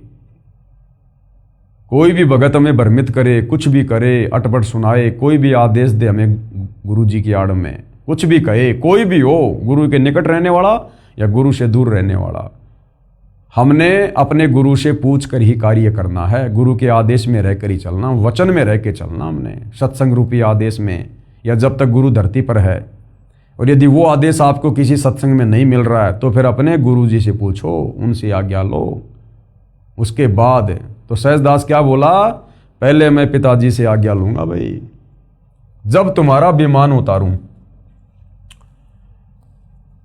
सहजदास को किया पियाना, सहजदास ने वहां से प्रस्थान किया और सत्यलोक लिया परवाना और सत्यलोक में चला गया। वहां पर सत्य पुरुष साहिब सर्वंगी, अविगत अदली अचल अभंगी, वहां जाकर परमात्मा की महिमा करने लगा। जैसे हम भगत भाई बहन लाइव शुरू करने से पहले परमेश्वर का जयकारा लगाते हैं, उनकी महिमा करते हैं ना। क्यों करते हैं? परमेश्वर को प्रसन्न करने के लिए। तो सहजदास ने जाकर पहले तो परमात्मा की महिमा की बहुत ज्यादा। सत्य पुरुष यानी हे सारी सृष्टि के मालिक, साहिब ये परमेश्वर, सर्वंगी सब जगह व्याप्त, अविगत अदली और अचल अभंगी, धर्मराय तुमरा दरबानी, अगर दीप चली आए प्राणी। एक धर्मराय नाम का तुम्हारा नौकर है परमात्मा, वो मेरे दीप में आया है। कौन हुक्म करी अर्ज आवाजा, ये परमात्मा आपकी क्या आज्ञा है, कहां पठाओ उस धर्मराजा। जाते ये नहीं कहा कि मेरे पास में वो धर्मराय आया है, मैं उसको अपने लोक में जगह दे दूं क्या, ये नहीं। ये परमेश्वर आपकी क्या आज्ञा है, आपका एक नौकर आया है, आपकी क्या आज्ञा है। यानी बोलने का भी एक तरीका। ये नहीं कहा कि क्या मैं उसको रख लूं क्या पिताजी, नहीं। इसका मतलब तू तो सोच के आया पूरी।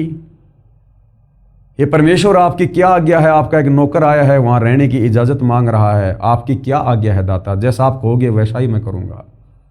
तो परमात्मा क्या बोले, बही आवाज अदली एक साचा। उस कबीर परमेश्वर ने आकाशवाणी की और क्या कहा, विषय लोक जा तीन्यू बाचा। विषय लोक यानी गंदे लोक में, विषय वासनाओं के लोक में, उसको वहीं जाने दे। तीनों वाचा, तीन वचन से कह रहा हूं, मन कर्म वचन से।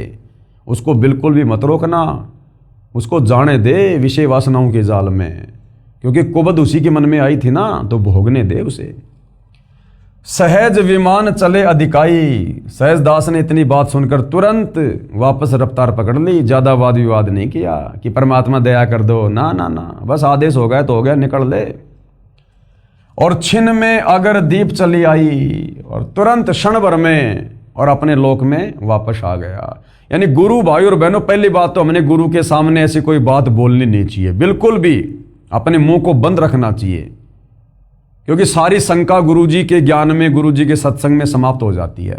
केवल भक्ति करना शेष हो जाता है। मन में शंका उठ रही है, उठने दो, सत्संग सुनते रहो, उससे परमात्मा दया कर देंगे, आ जाएगी सामने सारी चीजें। वो अंतर्यामी है, सब जानता है किसको क्या कांटा चुभ रहा है, समय आने पर आपको दवा दे देगा। तो गुरु के सामने बिल्कुल भी वचन नहीं बोलना चाहिए। गुरु के सन्मुख वचन ना कहिए, सो शिष्य रहनी गहनी सुख लइए। वही शिष्य वास्तव में सुखी हो सकता है और सतगुरु की भक्ति से लाभ प्राप्त कर सकता है। कोई वाद विवाद नहीं करनी चाहिए अपने गुरु जी से किसी भी प्रकार का। और गुरु जो आज्ञा दे, गुरु जो आज्ञा दे, उस आज्ञा को शिरोधारिये तुरंत। ठीक है गुरु जी, जय हो परमात्मा की, जय हो मालिक जी, दाता जी मालिक। ना नुकर नहीं, को सलाह देने की गलती मत कर देना कि गुरुजी अगर इसमें ऐसा कर लें तो कैसा रहेगा। मर गए उसी समय, मर गया। अरे वो अंतर्यामी सोच समझ के बोल रहा है, तो उससे ज्यादा दिमाग वाला है क्या। तो इस प्रकार से हमने अपने गुरुदेव के साथ में व्यवहार करना है। हम तो अर्ज करी अनरागी। सहजदास बोला, भाई मैंने तो तेरी अर्जी लगाई थी, मैंने तो बहुत प्रार्थना की, तुम विषय लोक जाओ बड़भागी। सहजदास भी बेचारा दुखी होता कह रहा कि भाई अब तू जा, परमात्मा का आदेश है। धर्मराय चले विमाना और मान सरोवर आए प्राणा। धर्मराय के विमान वहां से चल पड़े और सतलोक की बाउंड्री पर वहां पर एक मान सरोवर है। मान सरोवर रह न पाए, वहां भी परमात्मा ने उसको रुकने नहीं दिया। दरे कबीरा थाना लाए, वहां कबीर परमात्मा ने रूप में खुद ही बैठे थे लेकर डंडा। बोला चल चल आगे आगे। बंकनाल की बिस्मी घाटी, तहां कबीरा रोकी घाटी। इन पांचों मिल जगत बंधाना, इन पांचों ने मिलकर संसार को बांध रखा है। किस ब्रह्मांड में सब प्राणियों को कर्म बंधन में बांध रखा है। पांच कौन? तीन तो ये ब्रह्मा विष्णु महेश और दुर्गा और ये काल। इन पांचों मिल जगत बंधाना, इन पांचों ने मिलकर संसार में परमेश्वर की आत्माओं को कर्म जाल में बांध रखा है। उल्टी साधना में 184 जीव सताना, और 184 में डाल के फिर उनको तरह तरह की यातनाएं दी जाती हैं, क्योंकि शास्त्र अनुकूल साधना है नहीं। और शास्त्र अनुकूल साधना जो चारों वेदों वाली है, इस ओम नाम की, और ओम नाम की साधना से इसके ब्रह्मलोक में चले जाओ, वहां रहकर फिर वापस 184 में। तो रहना जन्म और मरण में, ये यहाँ का अटल नियम है, जन्म और मरण। जिसका जन्म उसकी मृत्यु काल के लोक में निश्चित है। फिर संस्कारवश 184 योनियां भोगनी पड़ेंगी और नरक भी भोगना पड़ेगा। ब्रह्मा विष्णु महेश्वर माया, ब्रह्मा विष्णु महेश और इनकी माता माया यानी दुर्गा, और धर्मराय यानी काल, धर्मराय का राज पठाया। इन चारों ने धर्मराज के इस ढमढमे को ये चला रहे हैं चारों। कौन? ब्रह्मा विष्णु महेश, माया यानी दुर्गा, यानी ये चारों माँ बेटे धर्मराज का राज पठाया, धर्मराज का शासन चला रहे हैं। यहाँ पर उसके भोजन की व्यवस्था कर रहे हैं। रजोगुण के प्रभाव से ब्रह्मा जी जीवों की उत्पत्ति करता है, सतोगुण के प्रभाव से विष्णु जी सबको मोह ममता में बांध के रखते हैं, और शंकर जी अंत में किसी न किसी तरीके से उनको टपका के अपने पिता काल ब्रह्म के मुंह में भेज देता है तपस्या पर। ये खोकापुर झूठी बाजी, इस काल के किस ब्रह्मांड को खोकापुर कहा है। खोकापुर यानी थोता, यहां कोई आनंद नहीं, कोई सुख नहीं है। झूठा लोभ दे रखा है यहाँ पर, झूठा सुख दे रखा हमारे को यहाँ पर। इसको थोतापुर, खोकापुर कहा है परमात्मा ने। ये खोकापुर झूठी बाजी, और भिस्त बैकुंठ दगासी साजी। भिस्त यानी स्वर्ग, बैकुंठ भी कहते हैं हमारे साथ में धोखा कर रखा। ये धोखा नरक और स्वर्ग, भिस्त बैकुंठ दगासी साजी। कृत्रिम जीव बुलाने भाई, निज घर की तो खबर न पाई। अब यहां पर हमारे को क्या बना दिया इन्होंने? ये कृत्रिम जीव यानी बनावटी जीव बना दिए। हमारा मूल स्वरूप है आत्मा, जो आत्मा कभी मरती नहीं, आत्मा अविनाशी है। हमारे को शरीर में बांध दिया, आत्मा को शरीर दे दिया, ऊपर ये आवरण चढ़ा दिया, 5 शरीर चढ़ा दिया हमारे ऊपर काललोक में आने के बाद। स्थूल शरीर जो आप और हमारा ये शरीर है हाड़ मांस वाला, ये है स्थूल शरीर। ये छूटने के बाद में आत्मा पे चढ़ा हुआ है सूक्ष्म शरीर, फिर कारण, फिर महाकारण, फिर कैवल्य। तो आत्मा के ऊपर 5 आवरण, 5 शरीर इस काल ने चढ़ा रखे हैं। इसलिए आत्मा को क्या कहा है? कृत्रिम जीव, बनावटी जीव। कृत्रिम जीव बुलाने भाई, निज घर की तो खबर ना पाई, और हमें सतलोक की तो खबर ही बुला दी। हमारी मेमोरी डिलीट कर दी, हम कहाँ से आए थे, कहाँ रहा करते थे। हमारे को सतलोक का रास्ता ही बुला दिया, खोज खबर ही नहीं है यहाँ। 1.25 लाख उपजे नित हंसा, यानी ये दुर्गा रोजाना 1.25 लाख जीवों की उत्पत्ति करती है, और 1 लाख विन से नित अंसा, और 1 लाख रोजाना ये काल तपस्या पर भून भून के खाता है। 1 लाख जीव तो काल रोजाना तपस्या पर भून भून के खाता है, और 1.25 लाख ये दुर्गा रोजाना उत्पन्न करती है। अब काल यदि 1 लाख खाता है तो दुर्गा फिर ये 25% एक्स्ट्रा यानी 1.25 लाख क्यों रोजाना उत्पन्न करती है मानव शरीर? कारण क्या है कि ये मनुष्य शरीर छूटने के बाद, जैसे 1 लाख मनुष्य शरीर छूट गए और काल की तपस्या पर गए, अब वो जो 1 लाख हैं भाई और बहनों, उन्होंने मनुष्य जन्म में जैसे भी भक्ति की, साधना की, अच्छे बुरे कर्म किए, उस आधार से जरूरी नहीं कि वापस उनको मनुष्य जन्म ही मिलेगा। किसी को तो मनुष्य जन्म मिल गया, और बाकी अपने उन कर्मों के अनुसार पाप और पुण्य के आधार से कोई नरक में गया, कोई स्वर्ग में गया, कोई 184 में गया। तो जो आत्माएं 184 में चली गई, उनकी पूर्ति करने के लिए दुर्गा ने 25% एक्स्ट्रा मनुष्य जन्म देने पड़ते हैं, ताकि काल की खुराक बराबर बनी रहे, इंसानों की कोई वो कमी ना रहे। जिस कारण काल 1 लाख खाता है और दुर्गा 25% एक्स्ट्रा जो है ये पैदा करती है। सवा लाख उपजे नित हंसा और 1 लाख विनसे नित अंसा। और ये उपती खपती और परले फेरी हर्ष शोग जोरा जमजेरी। जन्म लेना फिर मर जाना और ये परले में आ जाना। हर्ष यानी जो है खुशी, शोक यानी दुख, जोरा जमजेरी यानी इस काल के लोक में ये सुख दुख जन्म मृत्यु ये अरहट का कुआं चलता रहता है। पांचों तत्व हैं परले माही। पांचों तत्व पृथ्वी अग्नि जल वायु आकाश, परमात्मा कहते हैं ये उत्पत्ति और ये परलय में है, ये भी नष्ट होते हैं। क्योंकि 21 ब्रह्मांड की सृष्टि पांचों इन तत्वों से बनी है, तो जब 21 ब्रह्मांड ही नष्ट होता है तो पांचों तत्व कहाँ रह जाएंगे। और शतगुण रजगुण तमगुण झाई, 8 अंग मिली है माया और पिंड ब्रह्मांड शकल भरमाया। सब जीवों को इसने भ्रमित कर रखा है काल के आदेश से। या में सुरती शब्द की डोरी, या में सुरती शब्द की डोरी, अगर वो वास्तविक शब्द मिल जाए तो हमारी सुरती हमारा ध्यान सतलोक में लग सकता है, दूसरा कोई उपाय नहीं। और पिंड ब्रह्मांड लगी है खोरी, श्वासा पारस मन गए राखो। श्वासा पारस यानी श्वासों का जो मंत्र है जो कबीर परमात्मा तत्वदर्शी संत रूप में आके देते हैं वो पारस पूंजी के समान है। जैसे पारस एक पत्थर होता है, यदि उसको लोहे से टच कर दिया जाए तो लोहा भी सोना बन जाता है, चाहे कितना टन हो, चाहे पूरा का पूरा पहाड़ हो। तो इसी प्रकार कबीर परमेश्वर का जो शतनाम है, जो मंत्र है, वो पारस की तरह काम करता है। जिस आत्मा को मिल जाता है और जो मर्यादा में रहकर उसका यूज करता है, यानी गुरु मर्यादा में रहकर सुमरण करता है, तो वो इस प्रकार से भक्ति धन जमा करने लग जाता है मुक्ति के लिए। तो श्वासा पारस मन गए राखो, यानी वो श्वास वाला मंत्र वो पारस की तरह है। और खोली कपाट अमीरस चाखो, वो सारे वज्र कपाट खोल देगा, सारे दिमाग के बंद दरवाजे खोल देगा। और अमीरस चाखो यानी भक्ति का वो अमृत, हम उसका रस पान करने लग जाएंगे, यानी हमें फिर आनंद आएगा भक्ति वाला।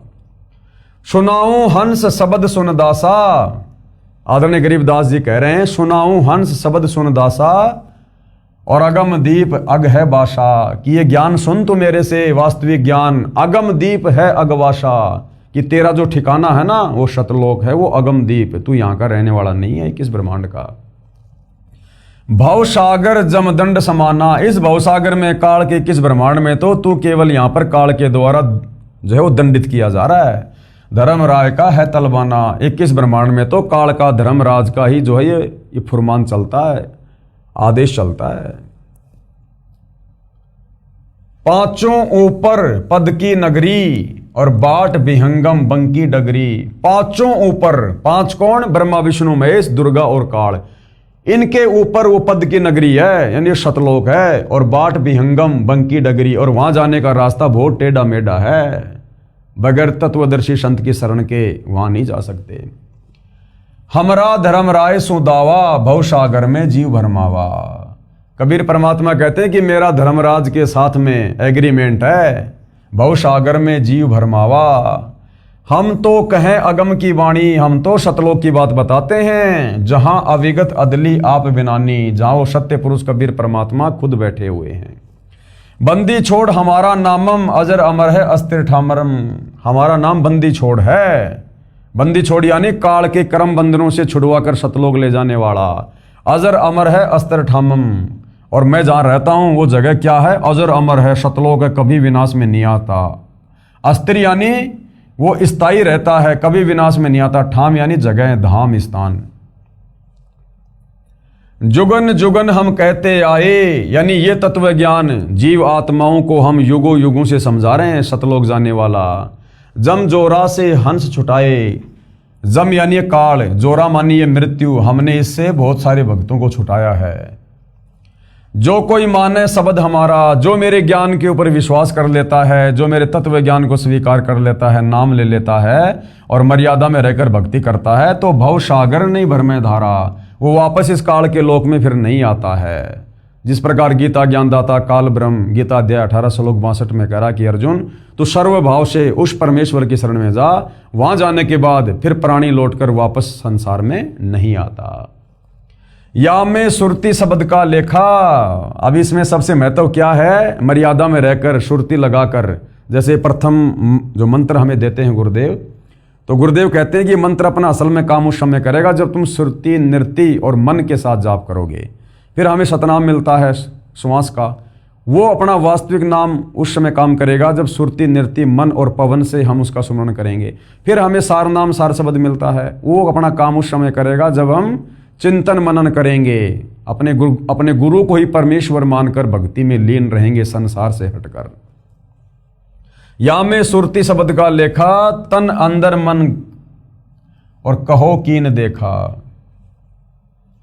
दास गरीब अगम की वाणी, खोजा हंस शब्द सैदानी। ये अगम की बातें बताई हैं, तत्व ज्ञान इसको वही खोज पाता है जो हंस वास्तव में उस प्रेम से, उस परमात्मा से प्यार करता है, उस परमात्मा के शब्द से जो प्यार करता है, यानी जो उनके ज्ञान पर विश्वास करके मर्यादा में रह के भक्ति करता है। इन अमृतवाणियों का पूज्य गुरुदेव भगवान ने, यानी वर्तमान के रियल कबीर परमेश्वर जी ने किस प्रकार से सरल और यथार्थ अनुवाद करके हमें बताया है, देखिएगा। उपरोक्त अमृतवाणी का भावार्थ है, क्या भावार्थ है कि आदरणीय गरीबदास साहिब जी कह रहे हैं कि यहां पहले केवल अंधकार था, पहले यहां किस ब्रह्मांड में कुछ नहीं था, बिल्कुल अंधकार था, शून्य था, तथा पूर्ण परमात्मा कबीर साहिब जी सतलोक में तख्त सिंहासन पर विराजमान थे। ऊपर के 4 लोकों की रचना करके सतलोक में कबीर परमात्मा खुद ही सत्य पुरुष के सिंहासन पर विराजमान थे। हम वहां चाकर थे, गरीबदास जी कह रहे हैं, हम वहां पर नौकर थे उनके, यानी गरीबदास जी के रूप में भाई और बहनों खुद ही कबीर परमात्मा 300 साल पहले आए थे। वो अपना डबल रोल कर रहे थे। जैसा 650 साल पहले बनारस के काशी के भंडारे में हमने जो कथा सुनी कि कबीर परमात्मा के नाम से झूठी चिट्ठियां डाल दी गई कि कबीर भंडारा करेगा, 18 लाख लोग आ गए। कबीर भगवान झोपड़ी में बैठे हैं और अपना दूसरा रूप बनाए केशव बंजारे का, और सारी व्यवस्था भंडारे की। इसी प्रकार गरीबदास जी और कबीर भगवान दोनों एक ही शक्ति हैं। वो उनका डबल रोल थे। पहले वो उदाहरण पेश कर गए क्योंकि उन्होंने सूक्ष्म वेद, 5वां वेद लिखवाना था, उसकी रचना करवानी थी, तो दोनों एक ही थे, बस डबल रोल था। क्योंकि सूक्ष्म वेद की वाणी, तत्व ज्ञान की वाणी उस कबीर परमेश्वर के अलावा 21 ब्रह्मांड में कोई नहीं बोल सकता। तो गरीबदास जी अपने आप को छुपाते हुए कह रहे हैं कि मैं उस समय उस कबीर परमात्मा के दरबार में था, हम वहां पर नौकर थे। परमात्मा ने ज्योति निरंजन को उत्पन्न किया, यानी काल को उत्पन्न किया अंडे से। फिर उसके तप के प्रतिफल में 21 ब्रह्मांड उसको प्रदान कर दिए। फिर माया यानी ये प्रकृति यानी देवी दुर्गा की उत्पत्ति की। युवा दुर्गा के रूप पर मोहित होकर ज्योति निरंजन काल ब्रह्म ने दुर्गा यानी प्रकृति से बलात्कार करने की चेष्टा की। ब्रह्म यानी काल को उसकी सजा मिली, उसे शतलोक से निकाल दिया तथा श्राप लगा कि 1 लाख मानव शरीरधारी प्राणियों का प्रतिदिन आहार करेगा और 1.25 लाख उत्पन्न करेगा। काल ब्रह्म ने देवी दुर्गा से विवाह किया 21 ब्रह्मांड में आके और 3 पुत्र उत्पन्न किए। रजगुण युक्त ब्रह्मा, सतगुण युक्त विष्णु तथा तमगुण युक्त शिव को सुनियोजित षड्यंत्र के तहत उत्पन्न किया। संतान उत्पत्ति भी क्योंकि सुनियोजित षड्यंत्र के तहत, और वो ही वर्ती भाई और बहनों यहां पर सब प्राणियों की है। आप और हम जो संतान उत्पत्ति करते हैं कहीं न कहीं उसका एक मकसद होता है कि बुढ़ापे में रोजी रोटी का सहारा बनेगा।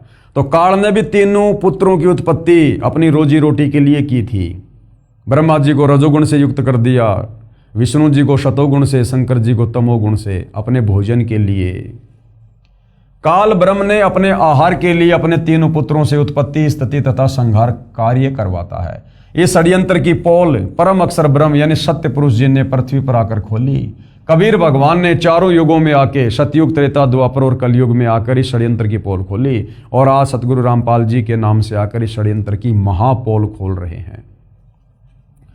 सब जीव अज्ञानता के कारण इन्हीं ब्रह्मा, विष्णु, शिव तथा देवी व अन्य देवताओं को पूर्ण परमात्मा मानकर भक्ति करते हैं, क्योंकि किसी को सत्य पुरुष की जानकारी है ही नहीं। काल के जाल से निकल नहीं पाते हैं, जन्म मरण के चक्कर में कष्ट उठा रहे हैं। कोई जीव काल ब्रह्म के 21 ब्रह्मांडों में सुखी नहीं है। ब्रह्मा, विष्णु तथा महेश भी यहां कष्ट पर कष्ट उठाते हैं। सुनते हैं भाई और बहनों हम इन कथाओं में, इन पुराणों में कभी तो ये राक्षस देवताओं पे चढ़ाई कर देते हैं, फिर इन देवताओं का और राक्षसों के साथ में युद्ध होता है। कभी भस्मासुर के साथ में देवी लड़ रही है, कभी ब्रह्मा, कभी विष्णु, कभी महेश हैं। वो भस्मासुर था, उसने शंकर जी से भस्म कंडा ले लिया, फिर उसी को मारने के लिए दौड़ पड़ा। शंकर जी आगे आगे दौड़ रहे हैं जान बचाने के लिए, पीछे पीछे वो भगत भाग रहा है। तो ये भी यहाँ पर सुखी नहीं है भाई और बहनों, ये भी महादुखी हैं।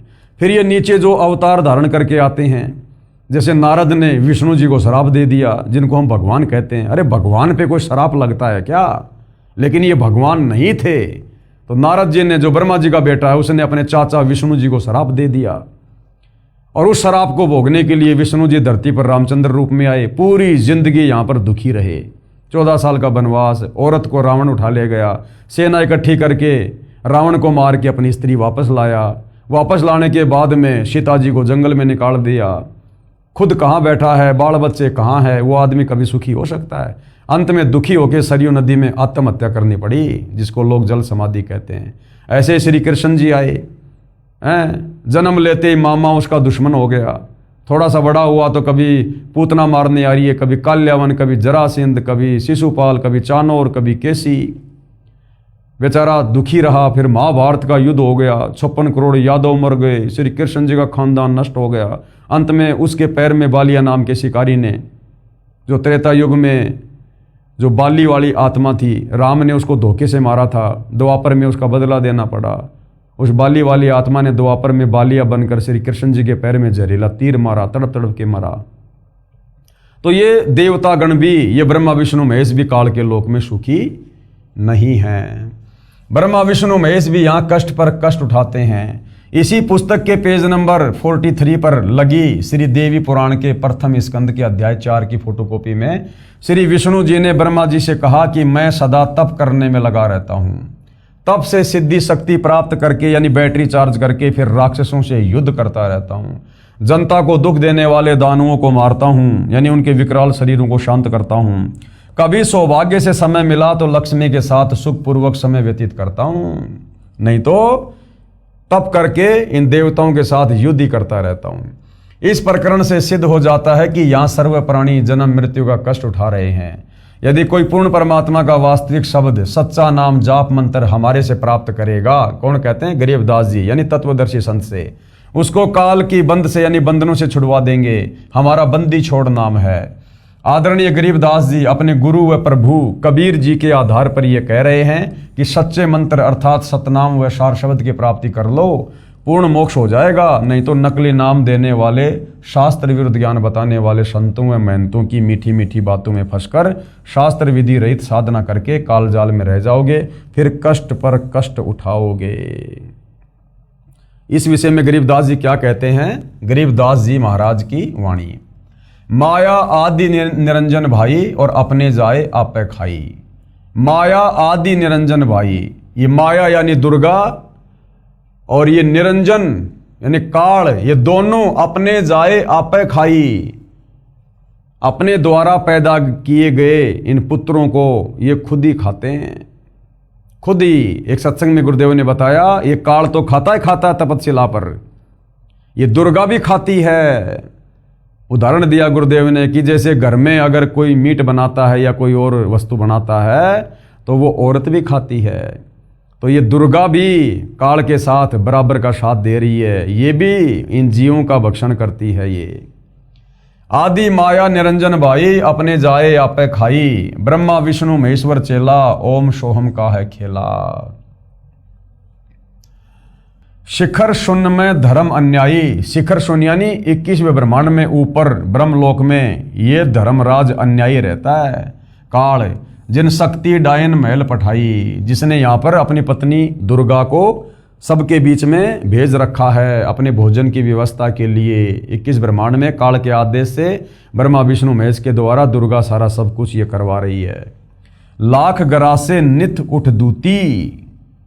ये दुर्गा क्या करती है? रोजाना 1 लाख जीवों को मारकर काल के पास पहुंचाती है।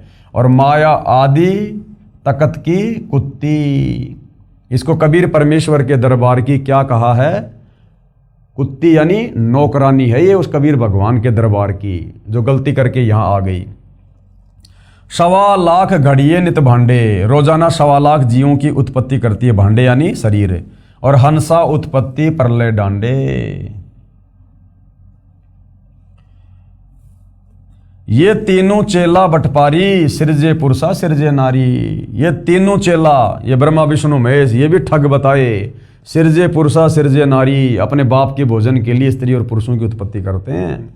और खोकापुर में जीव बुलाए, शौपना बहिस्त बैकुंठ बनाए।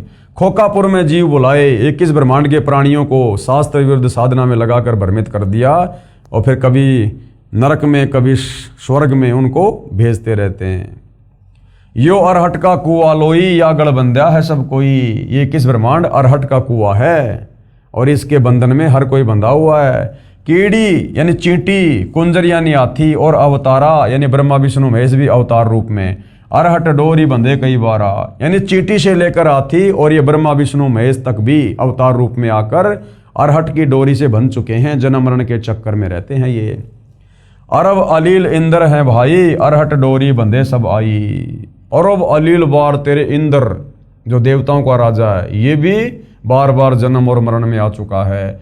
शेष यानी शेषनाग, महेश यानी शंकर जी, और गणेश्वर ये गणेश जी और उसके वो गण।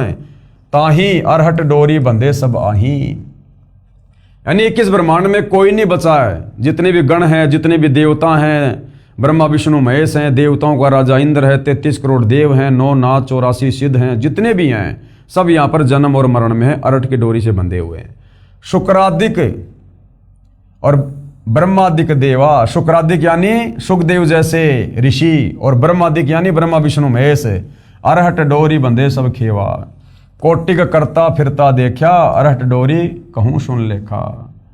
चतुर्भुजी भगवान कहावे, ये ब्रह्मा विष्णु महेश 4 भुजा के भगवान हैं। अरहट डोर बंधे सब आवे, ये भी काल की अरहट की डोरी के जन्म और मरण के चक्कर में हैं। यो है खोकापुर का कुआ, ये 21 ब्रह्मांड क्या है? ये कुआ है, कुआ खोकापुर। और या में पड़ा सो निश्चय मुआ, और इसमें जो कोई सतलोक से गलती करके नीचे गिरेगा वो अवश्य जन्म और मरण में आएगा। या फिर ये पृथ्वी जो लोक है ये 21 ब्रह्मांड में कुआ है, यहाँ जो आएगा वो जन्म और मरण में रहेगा। तो भाइयों और बहनों, अब आगे इन सभी वाणियों का पूज्य गुरुदेव भगवान ने सरलार्थ किया है। चूँकि वीडियो ज़्यादा लंबा हो जाएगा, विषय बहुत ही गहरा और गहन है, धीरे धीरे हम इसको समझेंगे, तभी हमारे को ये सदियों से वर्षों से उलझा हुआ आध्यात्मिक ज्ञान धीरे धीरे समझ में आएगा। तो जनता की अदालत में जो मामला चला हुआ है, श्री कृष्ण जी के वकील हिंदू धर्मगुरु और कबीर जी के वकील सतगुरु रामपाल जी, मुद्दा है कबीर बड़ा या कृष्ण। तो सारी बातें शास्त्रों से प्रमाणित करके बताई जा रही हैं, और जनता की अदालत में जनता को सृष्टि रचना से कबीर परमेश्वर जी की वाणी और आदरणीय गरीबदास जी की अमृतवाणी से ये बताया जा रहा है, साबित किया जा रहा है कि वास्तव में सृष्टि रचना क्या है, ये काल क्या है, दुर्गा क्या है, ब्रह्मा विष्णु महेश क्या है, क्यों यहाँ पर सभी जन्म और मरण के चक्कर में हैं, ये काल किसी को दर्शन क्यों नहीं देता, ब्रह्मा विष्णु महेश तीनों गुणों से युक्त करके काल में क्यों यहाँ पर सभी जीवों को कर्म बंधनों में बांध रखा है। ये सारी बातें आप और हमें अब युगों युगों बाद, सदियों बाद परमेश्वर रामपाल जी के कर कमल से लिखित पुस्तकों के माध्यम से, उनके मुख कमल से उच्चारित प्रवचनों के माध्यम से सुनने को मिल रही हैं। तो भाइयों और बहनों, ये अमृत ज्ञान है, इसका अमृतपान हमने अवश्य करना चाहिए और अपनी आत्मा का कल्याण उनसे उपदेश लेकर अवश्य करवाना चाहिए। ये मौका बार बार नहीं मिलेगा। तो जनता की अदालत में ये मुकदमा कबीर बड़ा या कृष्ण इसी प्रकार से जारी रहेगा जब तक हिंदू समाज के श्रद्धालु अपने सर्व पवित्र धर्म ग्रंथों में आंखों सच्चाई देखकर सत्य से परिचित ना हो जाएं। तो भाइयों और बहनों, आज की वीडियो में केवल इतना ही। कल फिर परमेश्वर की सेवा में हाजिर होंगे। तब तक पूज्य गुरुदेव भगवान हम सबको आज्ञा दें, आशीर्वाद दें, सद्बुद्धि दें, मार्गदर्शन करें। बंदी छोड़ सतगुरु रामपाल जी परमेश्वर जी की जय हो।